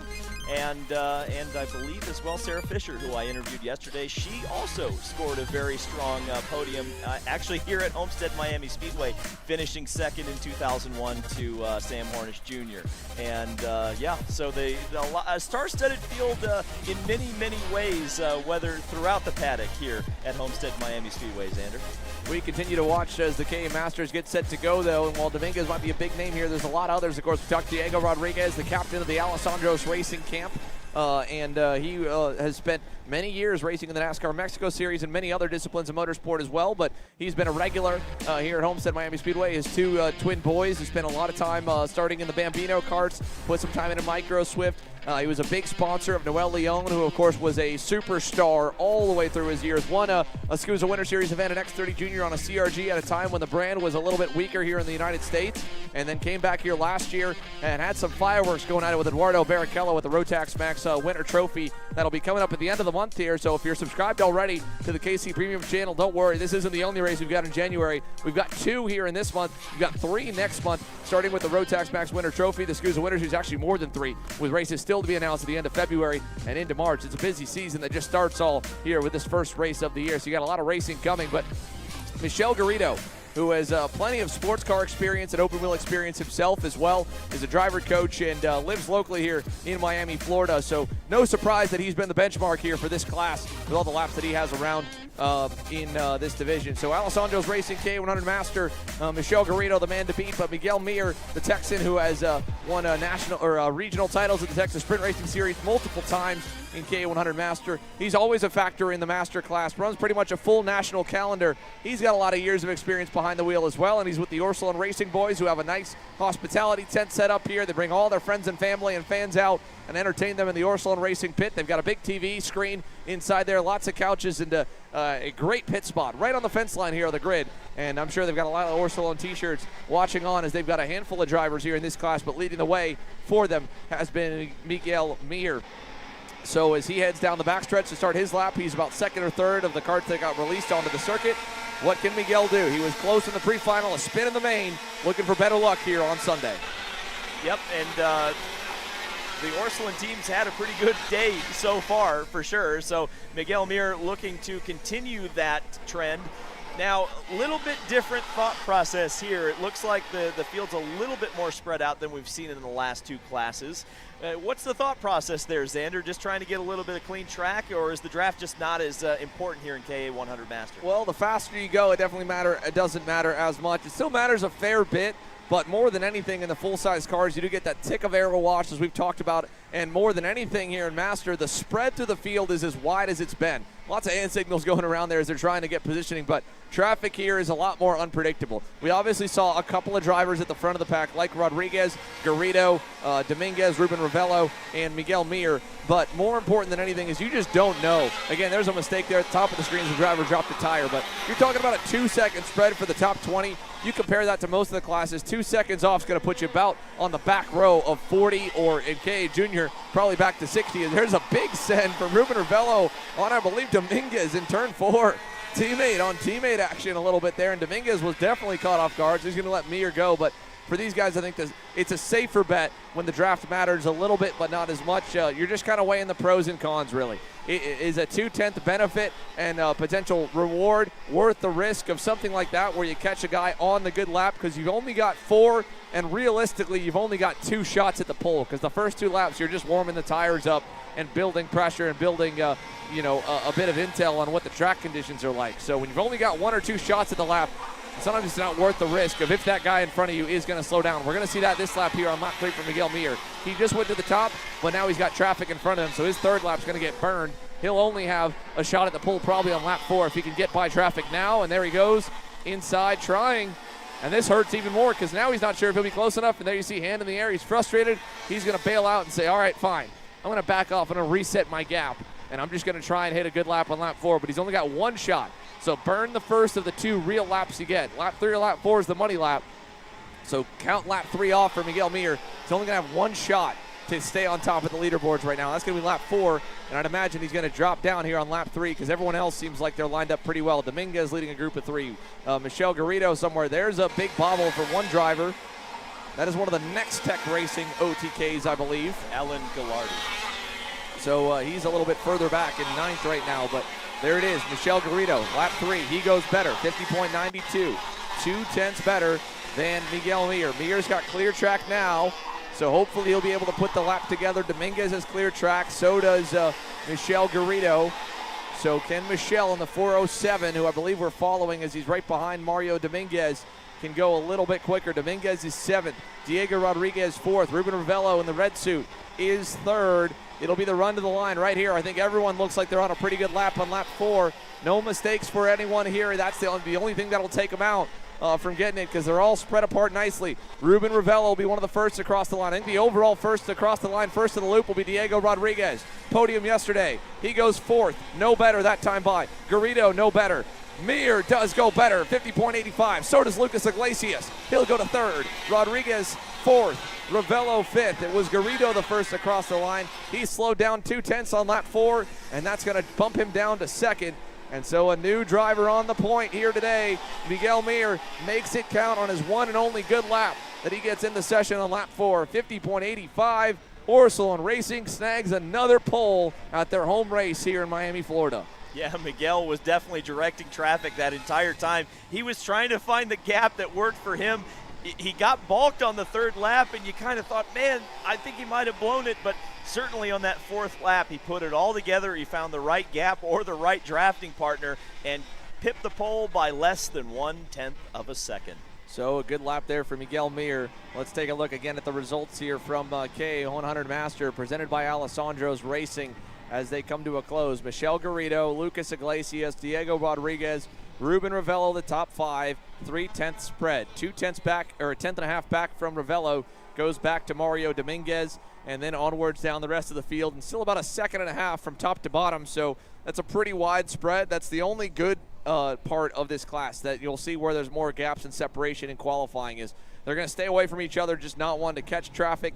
But if they don't get a good lap in, knowing that there's such a big difference in pace from 5th place to 8th place to 10th, it's not a death sentence if you qualify poorly, or in the case of some drivers, as you saw yesterday, have a mechanical issue or getting black flagged off early in the session. You can make up a lot of spots a lot easier when the field is spread apart. It's a lot tougher to do that when the field is as tightly packed as we see in, Pro X30, KA100 Sr, any of the mini micro junior classes are all really tight. So if you qualify 15th versus qualifying 5th, that could really change your entire complexion of the day. Yes, absolutely. Yeah, qualifying is so important. I mean, we think a lot about, the draft here, and that's always a talking point, right? But starting up front is starting up front, no matter what track, no matter what conditions. And I think it's a bit of a psychological advantage too, right? I mean, when you can establish dominance, or at least establish that you're one of the top dogs on race day, I think you have a little bit of swagger to you, yeah? Well, Miguel Meyer was solid there. We'll see how he feels coming to the scale line while the RPG X30 Juniors get set to go. First of 2 groups for them. 1 group for Pro and Master Shifter after, and 2 more groups of Pro X30 qualifying. 5 sessions in total remain here for our free coverage of the morning half of the SKUSA Winter Series, round number 2 from AMR Homestead-Miami Motorplex. Remember, if you aren't already, hit that join button down below on YouTube. Become a KC Premium member and be able to watch pre-final and main event action live here that we'll go straight into with pre-finals. The lunch break is slammed in the middle of them with the KA Jr LCQ to follow. As we continue to roll through with qualifying, again, 5 sessions remain, pre-finals right after, all the way through the main events. That'll run us till about 6 p.m. Eastern and 3 p.m. Pacific. Right now here, still the breeze starting to pick up, so that'll be something to keep a note on. I believe we're about 3 minutes away from going green with X30 Jr. So we're going to take a minute to take a quick commercial break. We'll come back with more. 5 more qualifying sessions remain to be run.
Here at MPG Motorsports, our main goal is to provide the best pathway to professional motorsports for our entire team, drivers and mechanics alike.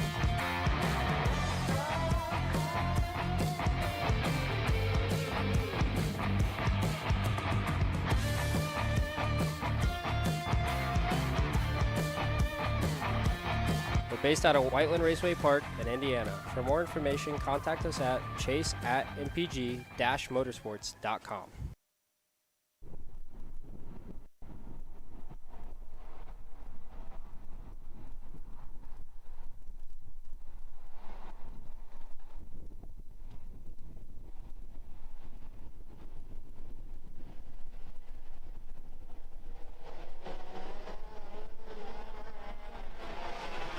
onto the racetrack here for the first of two groups in RPG X30 Jr Qualifying as they begin to roll. Let's send it down here to pit lane with Caleb Viesca with one very happy young driver. Caleb? Thank you, Xander. I'm here with pole sitter for Micro Swift class, Alvaro Medeiros. Alvaro, you were super quick, dude. How'd the kart feel out there? My kart is good. I so happy to the pole position, and let's go for P1 and the racing. Sounds good. And who would you like to thank? You can say it in Portuguese if you'd like. Vamos para cima na primeira corrida e na segunda. Vamos tentar chegar em primeiro, ou segundo ou terceiro para ganhar troféu para levar lá pro Brasil. Sounds good. Well, congrats on the pole position, man. And for our followers, do not forget to follow the new Kart Chaser Kids page on Instagram. Back to you guys. Thank you, Caleb. Again, you can follow Kart Chaser Kids on Instagram and on Facebook as well to check in with all the action from the micro, mini, and junior divisions here in 2024 and beyond. So a Brazilian-based operation with Fabio Orsolon's Orsolon Racing Team. Get a Brazilian young gun on the pole in Micro Swift. He'll start alongside Zane Burgess in that division. For the first half of the RPG X30 Juniors, they're rocketing down the backstretch to start lap number 1 in qualifying. Minute 40 a lap so far. They'll get probably 4 laps in total. Tristan Murphy on screen in the Super Tuned Tony Kart, I believe. Aiden Young there as well. Lucas DeLongchamp is your quickest driver off the rip, but they're still just getting going here in this one. We'll keep our eyes on Alan Bonilla's RPG Cosmic. He was quick yesterday in the 792, and the rest of the field, while the fast group from the X30 Juniors look on. 30-plus drivers here in this group. A stolid start to this class, a little bit faster, and still on the same tires, so not a huge changeover from X30 Junior. With the restrictor, the draft still plays a bit of a factor, so that's why you'll see more drivers ready to go. As we go down the back straightaway here to put 1 lap complete, let's also go back down to pit lane. Mateus Morgado, we saw the segment from him when we chatted with him on Friday. Let's catch up with him here on Sunday morning and talk to Alexander Searle. Alex? Thank you, Xander. Mateus, you were quick yesterday. I mean, one of the quickest guys in the final, got caught up a little bit with some rough driving, but overall, yesterday must give you some confidence for today. Yeah, yesterday the final was good. I lost some time in the beginning and then after when I passed Alan. So yeah, we kind of gave Danny the win. But we have the speed. Today is a new day, everything new. I guess we will fight there to reach the top step of the podium today, and I will do my best as always. Yeah, I mean, you told us on Friday, you know, you're going to win Saturday and Sunday. 0 for 1 right now. I mean, can you at least make it 1 for 2? That's what I'm trying to. I will, as I said, I will do my best because I really want that, because my first race weekend in shifter in United States, racing against guys like Danny that have more than 1,000 laps on shifter here, for me is just an honor to be racing with him. And yeah, let's make a good show. Thank you, Mateus. Thank you. Former teammate and the driver that was in that seat last year, Marian Kremers, has been watching along all weekend here. And he texted me during the shifter race yesterday, Dave. He said, man, in 2022, I ran X30. It was kind of boring.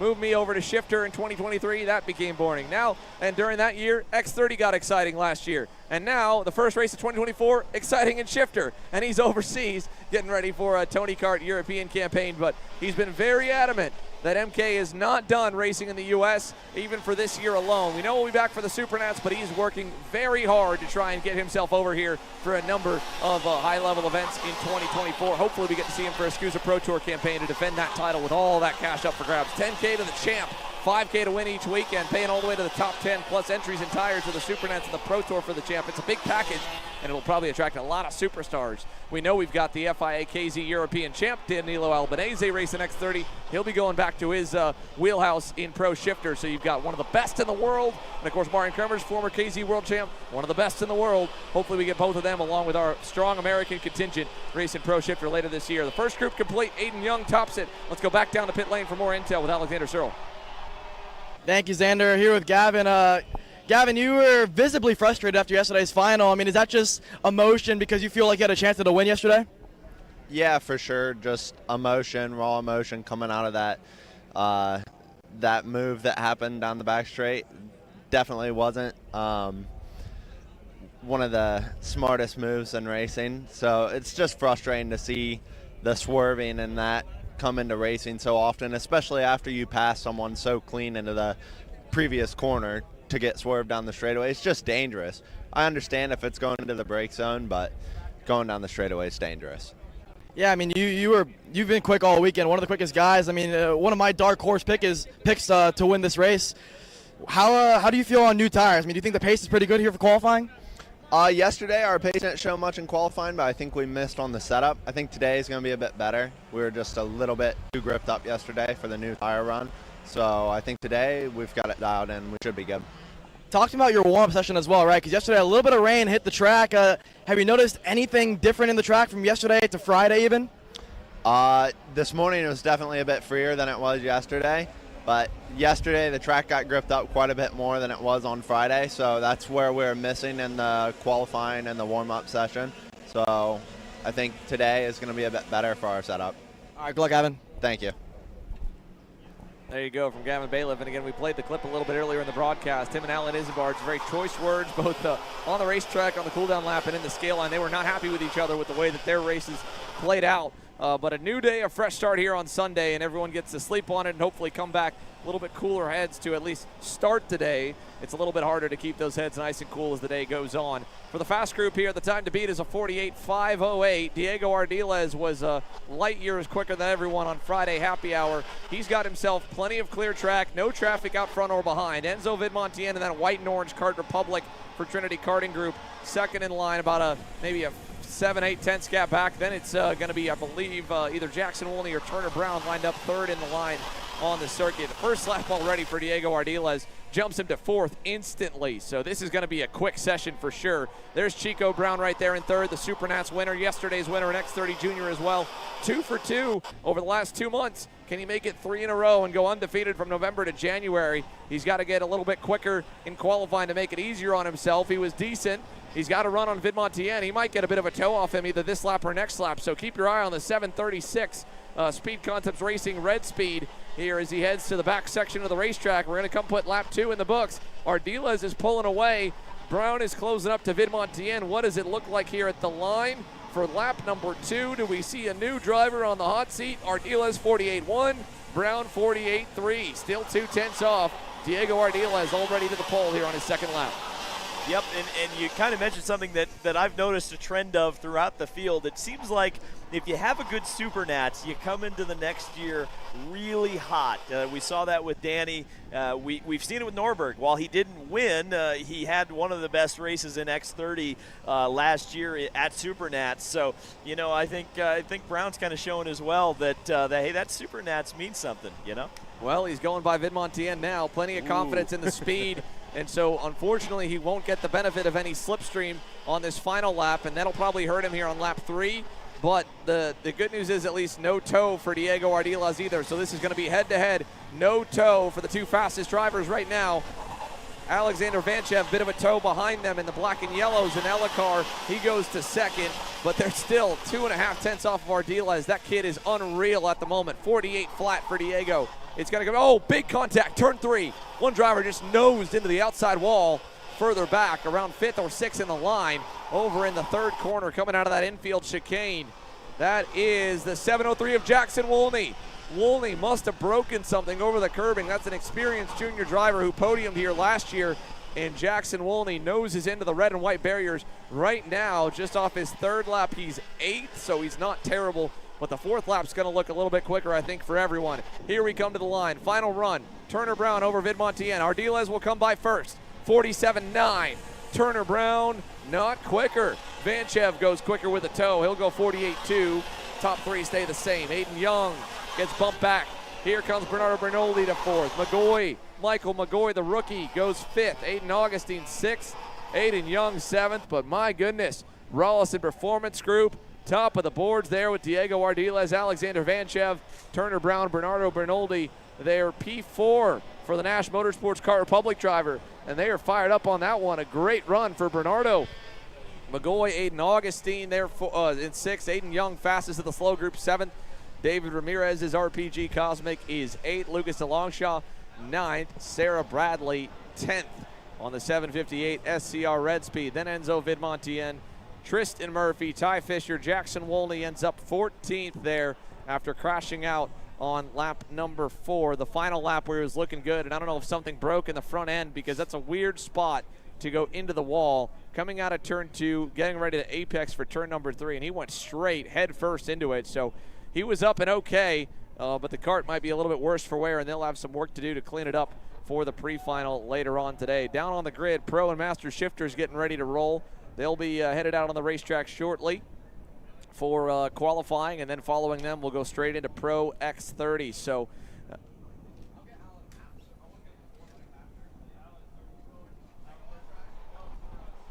let's take a look here at some other moments that we've got lined up while Pro Shifter gets set to go. Alan Isambard, of course, on the grid, but he was not the one that ended up on the top of the box yesterday. This was the big moment for the big guy. Danny Formal gets the first win of the year here, and again, it was a huge, huge moment for him to be able to pull that one off to honor Patrick Otto Madsen, who had passed away at the end of 2023. And now Danny is looking to sweep the weekend. You heard from Mateus Morgado and Gavin Bailiff. The field's been tightening up across all classes so far here into Sunday as finally a full day of sunshine and dry racing came yesterday. And the teams have definitely gone to work overnight to get everyone closer to the quick times and the limit, really, that the track and the car can provide. And that's, I think, why we're seeing some tighter times in qualifying. And hopefully, Caleb, that'll bode for some closer races than what we saw yesterday with a lot of runaways, kind of uncharacteristic for this racetrack. Yeah, correct. We saw Danny Formal get away with the race early. Obviously, a lot of fighting in between Gavin Bailiff, Saraceno, Morgado. A lot of elbows out racing as well. Isambard involved in that race and brought guys like Martella kind of closer to the pack. Couldn't really close down as much, but they were really close to the pack towards the end of the race. So if these guys decide to race elbows out once again here all day long, they're going to let Danny Formal or whoever's at the front get away.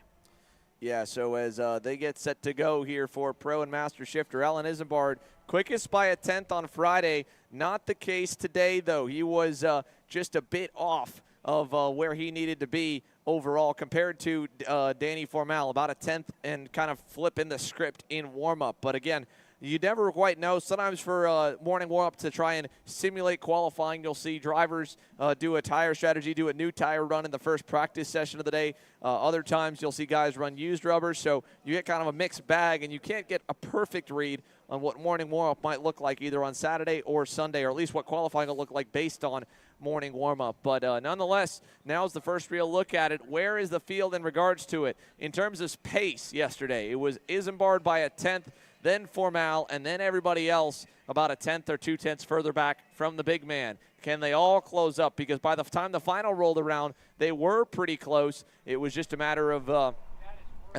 really racecraft there, as you heard from Formal, where he said he kind of gave the race to Danny a little bit. So hopefully today they can tighten up that field just a tick. But that's Pro and Master Shifter again getting set to go here in just about 2 minutes time for their qualifying session. So we'll keep our eyes peeled for when they fire the engines off and get set to go racing here from Homestead-Miami. Once again here, this is 3 sessions to go in our free coverage. We've seen a lot of viewers already continue to make sure that their KC Premium member subscription is up to date, so you guys can follow along with us, and we'll switch directly over to that stream for the first pre-final, beginning with KA100 Jr, the first of their 2.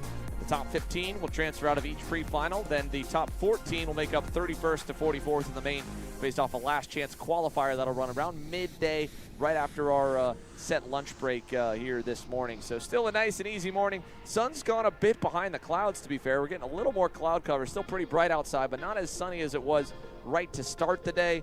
And that doesn't really, of course, change too much surface air temperature-wise, but that'll change the surface quite a bit. Whether the sun's beating down on it and adding 10 to 20 degrees as track temperature or cooling it off, and that's where tire pressures are so critical here. We've talked about it all morning long. You really only have the last lap, maybe the second to last lap, as the money lap where you can, rank yourself nicely. If you have to lean on your first or your second lap out, it's not going to be that fast. That's even more critical in Pro Shifter when these guys are typically doing a secondary warm-up lap. They'll have their out lap. That first lap will still be warming up, and for Danny Formal, he even waited to warm up until the last lap to put a good lap together, and I think that might be similar to what we see the RPG Cosmic guy do again here in qualifying, since it works so well in warm-up, is take 3 build-up laps and then finally do the push lap on lap 4. You got to rely and trust yourself, though, that you don't make any mistakes, because you're giving yourself no room for error if you're only banking on one single lap to actually try to go to the limit. Exactly. Strategy is definitely going to come into play here for this qualifying session. We heard from Mal as well yesterday.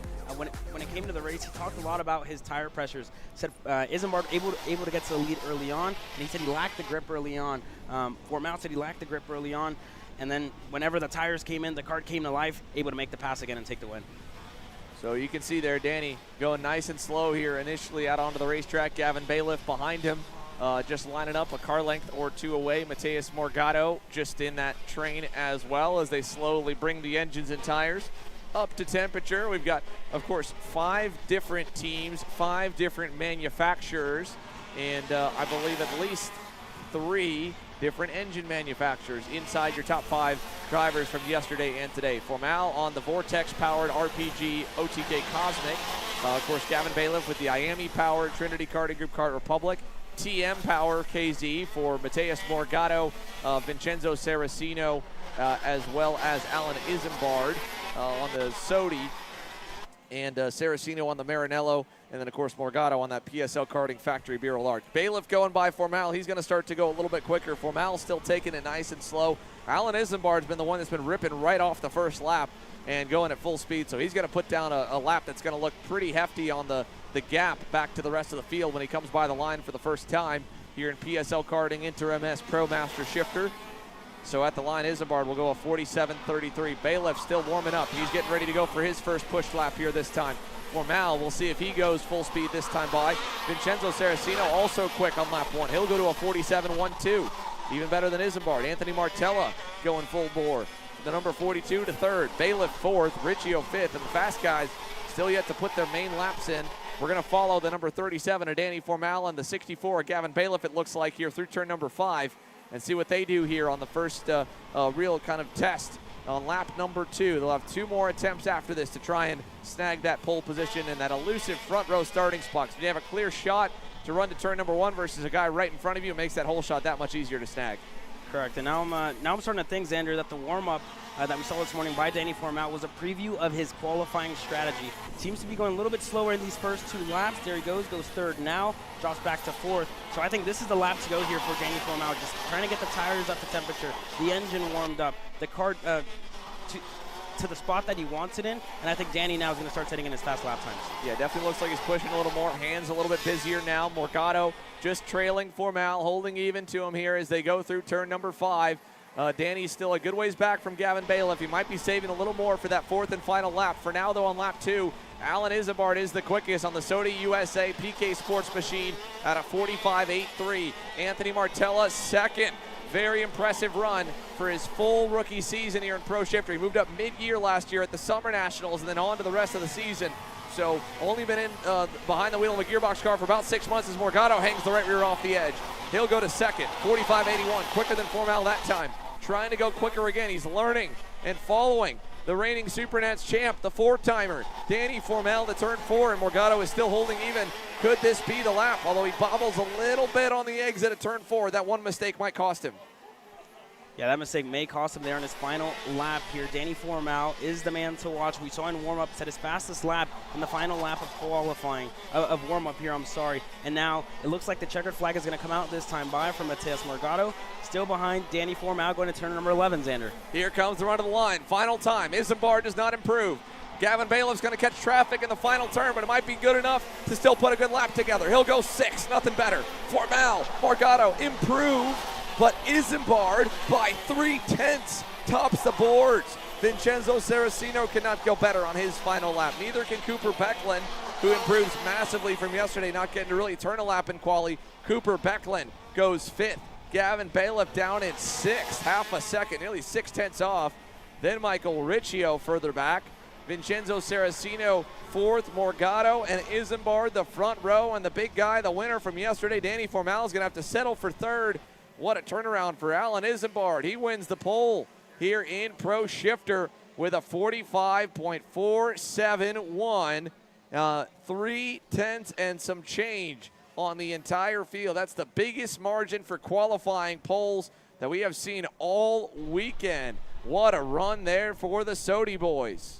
Wow, it seems like Alan Isambard really found something there overnight. We talked yesterday. He has the one-lap pace, and we see here once again in today's qualifying. Morgado in second, able to get the better of Danny Formal. Morgado was behind Formal, chasing him. So Morgado learned a lot from Formal in this qualifying session, and Formal, the big story, only third for him today. Yeah, only third for Danny Formal here. We had a viewer just asking, is that the track record? I believe the record is a 44.9, but also that may have come prior to the curb adjustments, which again, these inside curves a little bit harder to fly over, and the exit curves, while flattened now, used to be able to jump over them and go way wide in certain sections. So hard to say if that's the quickest we've seen. It's definitely the quickest Allen's gone, I believe, so far this weekend. He might have gone a little bit slower, actually. They've gone kind of up and down and gotten closer to the lower 45s for sure. But a 45.4, a blistering fast time from Alan Isambard, 3/10 better than anybody else in Pro Shifter. As the Pro X30s get set and ready to roll here, you see Gianluca Savalio there in the HM Propeller Kart Republic, just out of Francesco Marenghi on the grid.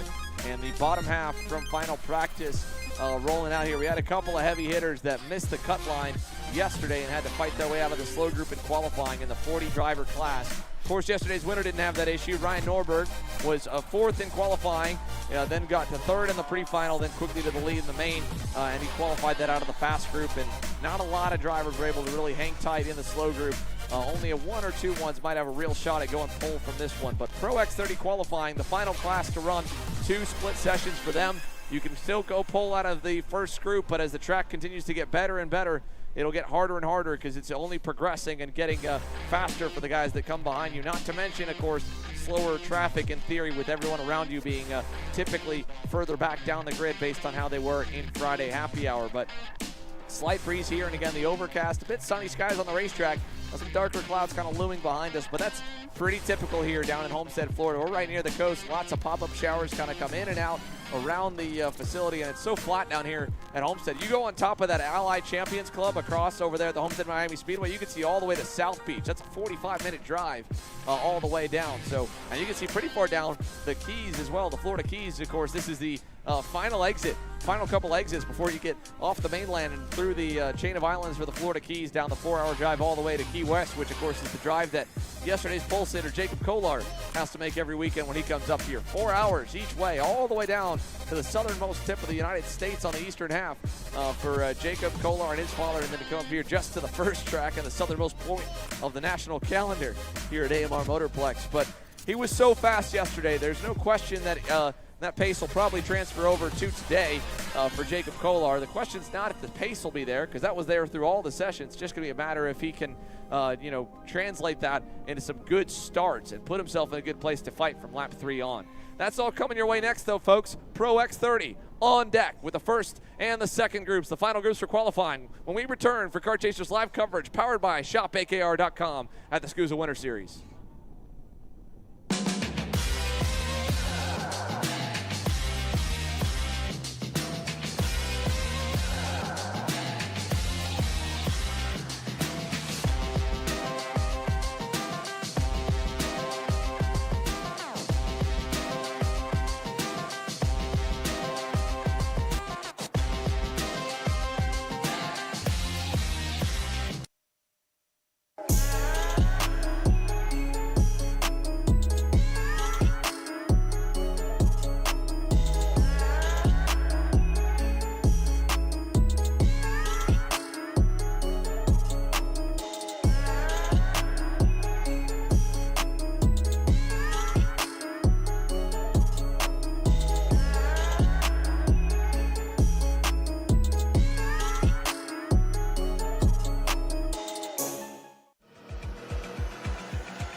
Here at MPG Motorsports, our main goal is to provide the best pathway to professional motorsports for our entire team, drivers and mechanics alike.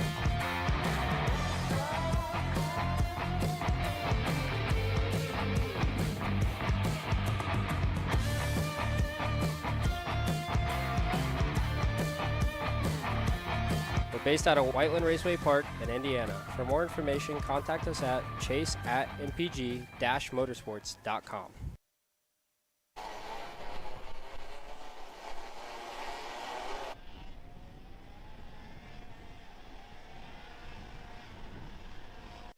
Kart's on the racetrack now here for Speed Lab Racing Engines Pro X30. And we're watching them head onto the circuit right now. Santiago Fernandez, one of the drivers on the Chad Dawkin Racing Kart Republics. That is, I believe, the number 25 Inter-MS Kart Republic we were watching. There's Finnegan Bailiff on the TKG KR. His two teammates, I believe both made it into the fast group in Brandon Carr and Thomas Neveau. As we come around the final turn, there's Lucas Nanji on the TKG Kart Republic as well. He's the first one to start lap number 1 as they cycle on by. We go back to the Trappa brothers, Camilo and Gennaro, right there with one of them with Gianluca Savalio, and then Finnegan Bailiff trailing Francesco Marengi. And Finn going to go down the inside there in the number 49 through turn at number 4. We still have plenty of time to build your gaps here, and at least in this session, we're seeing a lot of guys at least space out for the most part. They've kind of all been released around the same time. Not too many waiting to go near the back of the grid, but not a big pack anywhere that would really hold a lot of guys up. Just a few packs of 4 to 5 like the one we're following here with Finn Bailiff and Gianluca Savalio in tow trying to hunt down the rest of the pack. So as they come down the backstretch, we'll get a good look. First lap coming through. Lucas Nanji will lead us across the line in the number 80. His first lap, 49.47. Finnegan Bailiff, 49.1, looking better here today as Gianluca Savalio trying to go down the inside of someone in front of him. That's going to trap Bailiff back a little bit. I don't know if he'll bail out of this one or try to just work his way forward. Savalio is going to bail out of the pack. He'll let them all go. Camilo Trappa in the 79 AM Racing Team. Expri ends up second. Nanji third. Savalio fourth. Marengi on the Magic Kart fifth. Nick Terlecki down in eighth. Dustin Salaveria down in 11th. And a couple of other big names that might be able to move up the grid. But for the most part, most of these guys were around where they should be. No one got DQ'd in Friday happy hour or had any mechanicals of our fast contingent that stay in that top 10 to 15. So I don't know if we'll see anyone poke out above the field. Let's watch Francesco Marengi through the final turn. Lap 2 complete. And he will go quickest, 48.72 over Camilo Trappa and Lucas Nanji. Yeah, good lap there by Marengi to put himself to the top of the timing screens. Trappa still in second. Bailiff falls off. But William Bottiglier goes to the provisional pole position here with a 48. Oh, and he gets knocked off by Nicholas Terlecki, the Host Racing development driver, up to the top of the timing screens here, Xander. Yeah, Nick Terlecki in the HDD, number 88, goes quickest. Dustin Salaveria on the Karting Collective Sodi, second. Josh Holtz on the Holtz DD Tony Kart to third. William Bottiglier in fourth there on the HM Propella Kart Republic. There's Terlecki. He waited towards the back. All three of them together that are the fastest three. Terlecki, Salaveria in the middle on the Sodi USA Karting Collective Kart. And then Josh Holtz, the team owner and captain of the Holtz Driver Development Camp, following his teammate and Salaveria around. So let's see what Nick Terlecki can do. Francesco Marengi improves to a 48.2. Terlecki at a 48.3. He'll rocket down the backstretch. Here comes the number 88. Final turn. Nick Terlecki was 8th yesterday in this group. This time, still on top, 48 flat. Good lap to start for Nick Terlecki here on lap 3. A 10th and a half up on Salaveria, then Marengi, Savalio, and then Josh Holtz back in 5th at a 48.459. Final lap underway, though, as they had to turn 5. Yeah, it seems like a much better day today for Josh Holtz, who his race hopes ended quite early yesterday after a crash in turn 1 at the start of the main event. For Nicholas Terlecki as well. Like Xander said, 8th place yesterday for him, and now up to the top of the timing screens here in this Q2 group in qualifying for X30 Pro Senior. So Nick Terlecki coming around. Here comes the final cycle of times. His third lap holding strong. Savalio 48.08. Nothing better. What can Terlecki do to get further up the leaderboard in potentially the fast group? Across the line for Nick Terlecki, nothing. 48.06. Salaveria improves. He'll stay third. William Bottiglier to fourth. Henry Wheeler, a big improvement. He got spun coming to green last time. Didn't even make it into turn number 1 before spinning to the infield. The PSL Karting Bureau Art driver in his first weekend with them qualified way down the leaderboard in 37th. This time at least a little better. He'll go 5th in the group. out of 48.202 for Henry Wheeler. Francesco Marenghi drops down to 6, but they're all tightly packed. So 48.057 for Nicholas Terlecki here in Speed Lab Racing Engines Pro X30 qualifying. And now our final session coming up on the free preview here for the Kart Chaser coverage of the SuperKarts USA Winter Series. Again, if you want to watch the mains and the pre-finals, that's coming up next here, along with that KA Jr LCQ on the KC Premium subscription exclusively live. So make sure you're signed up and ready to watch that one when it rolls. Over 700 viewers here watching along, ready to see who is going to take the pole in Pro X30 qualifying. Ryan Norberg, fastest in Friday Happy Hour, will lead us onto the racetrack. Time to beat 48.057. Yesterday they broke into the high 47s. Today we might see some low 47-second lap times as they begin to warm the tires up. It's Norberg on your screen first there in the purple and pink RPG Cosmic. Jacob Kolar's Vice Racing Kart Republic second in line. Austin Garrison on the red speed says, screw you guys, I'm going alone today. And so does Kolar. He'll follow. Here comes Nevo. He'll go through. Norberg going to let more drivers by as Harley Keeble went out by himself yesterday. And they're all going to kind of get a little tripped up there in the infield. But Austin Garrison decided, I'm just going to go now and get by myself. So the Speed Concepts Racing Red Speed almost came away with a podium yesterday. Ended up 8th after contact with Kolar. He's trying to get out of the mess and put a good lap together as Norberg slots into 4th. And we saw the opposite yesterday. Norberg was at the front of the pack, and nobody wanted to go past him. Norberg took off, ended up taking the pole position. I mean, not the pole position yesterday. Sorry, yes, he did take the pole position yesterday. Got away early, but not today. Nobody wants to wait for Norberg. Everybody gets ahead, and the Trinity Karting Group boys already up at the front of the pack. Norberg now going to have to stay content behind Thomas Neveau. Yeah, as they go out of turn number 4 and down to turn 5. First lap probably at full speed coming this time. Kolar getting a little bit pressured by Thomas Neveau. Not initial speed like we're used to seeing through the weekend to this point for Jacob Kolar. Ryan Norberg tracing them down as well. He's going to be in a really prime spot if these two can keep the pace up for laps 3 and 4. Ryan Norberg might get a massive tow and be able to go to the pole, and Checo Ernesto Rivera is right behind him. Yeah, sorry, I made a mistake earlier. Jacob Kolar was the man on pole, so a good spot here for Ryan and Thomas Neveau to be right behind Jacob Kolar, who has a handful of laps around this place, as well as Norberg. And then Checo, like you said, right behind Ryan Norberg there. And if I'm not mistaken, I think that's Paulie Massimino behind Checo, who looks much faster today than he did yesterday. So first lap on the boards here. Ernesto Rivera fastest on the number 24 Rollison Performance Group Cosmic. He'll jump to 12th with a 48.4. So the Super Nationals KA100 Sr race winner won a heat race in his Pro X30 Super Nats debut as well. Podiumed in his Pro X30 debut at the U.S. Pro Kart Series finale at Trackhouse Motorplex after already clinching both of the junior titles in that national championship. Won a SKUSA Pro Tour title in X30 Jr as well. 3 of the 4 national titles available between the SKUSA Pro Tour and the U.S. Pro Kart Series for Ernesto Rivera that he competed in. Across the line, Garrison, 47.87. Norberg, 47.5. 2/10 clear of everybody with a big toe off Neveau, but he's going to catch him on lap 4. Ryan Norberg, I think he might bail on the 4th lap now as he checks over his shoulder. That 3rd lap was money. Perfect toe, perfect timing, perfect lap for Ryan Norberg on lap number 2. And if he backs off here on lap 3, he might be able to set up for lap 4, but he's on Nevo's bumper here going to the carousel. So let's see, as here comes the field cycling on through. It's Bonilla to 2nd. Norberg going to go through on Neveau there. Neveau crossing him up, and that is going to frustrate Ryan here on lap number 3. So that's going to hurt them both to set up for 4. Down the backstretch, Norberg, he's done. That's enough. Doesn't want to battle. He'll bail. Lap 2 is all that it'll be for Norberg. They're getting faster, though. Garrison, 47.56. Paulie Massimino, 47.54. He goes to 2nd. Garrison 3rd. Danilo Albanese to 3rd there on the 39 out of 47.55. The field is close. Massimino is going to sit on that lap. He lets everybody go, so Paulie is done. Currently 2nd. Checo still going for more. So is Harley Keeble. They're going to get the toe off of Neveau as well this lap if they catch him at the right time. And Jacob Kolar, your pole award man from yesterday, 9th, but the 4th lap was the money lap for him. It's going to be the run to the line right here.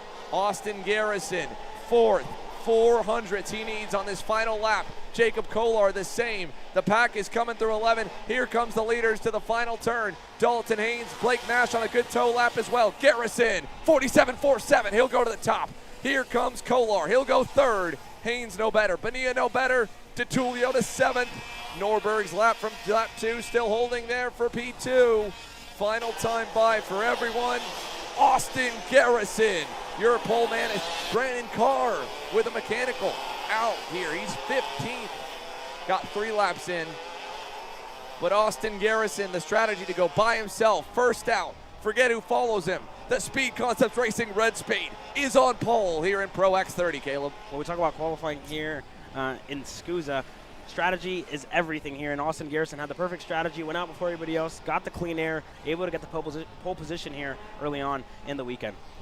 So again, I said yesterday that Austin Garrison needed a big Sunday here to drop on Saturday, or at least to try and make a dent and take points away from everybody else if he wants a shot at this title. That's how you do it. 10 points going the way of the number 92 SCR Red Speed of Austin Garrison. Ryan Norberg ends in second.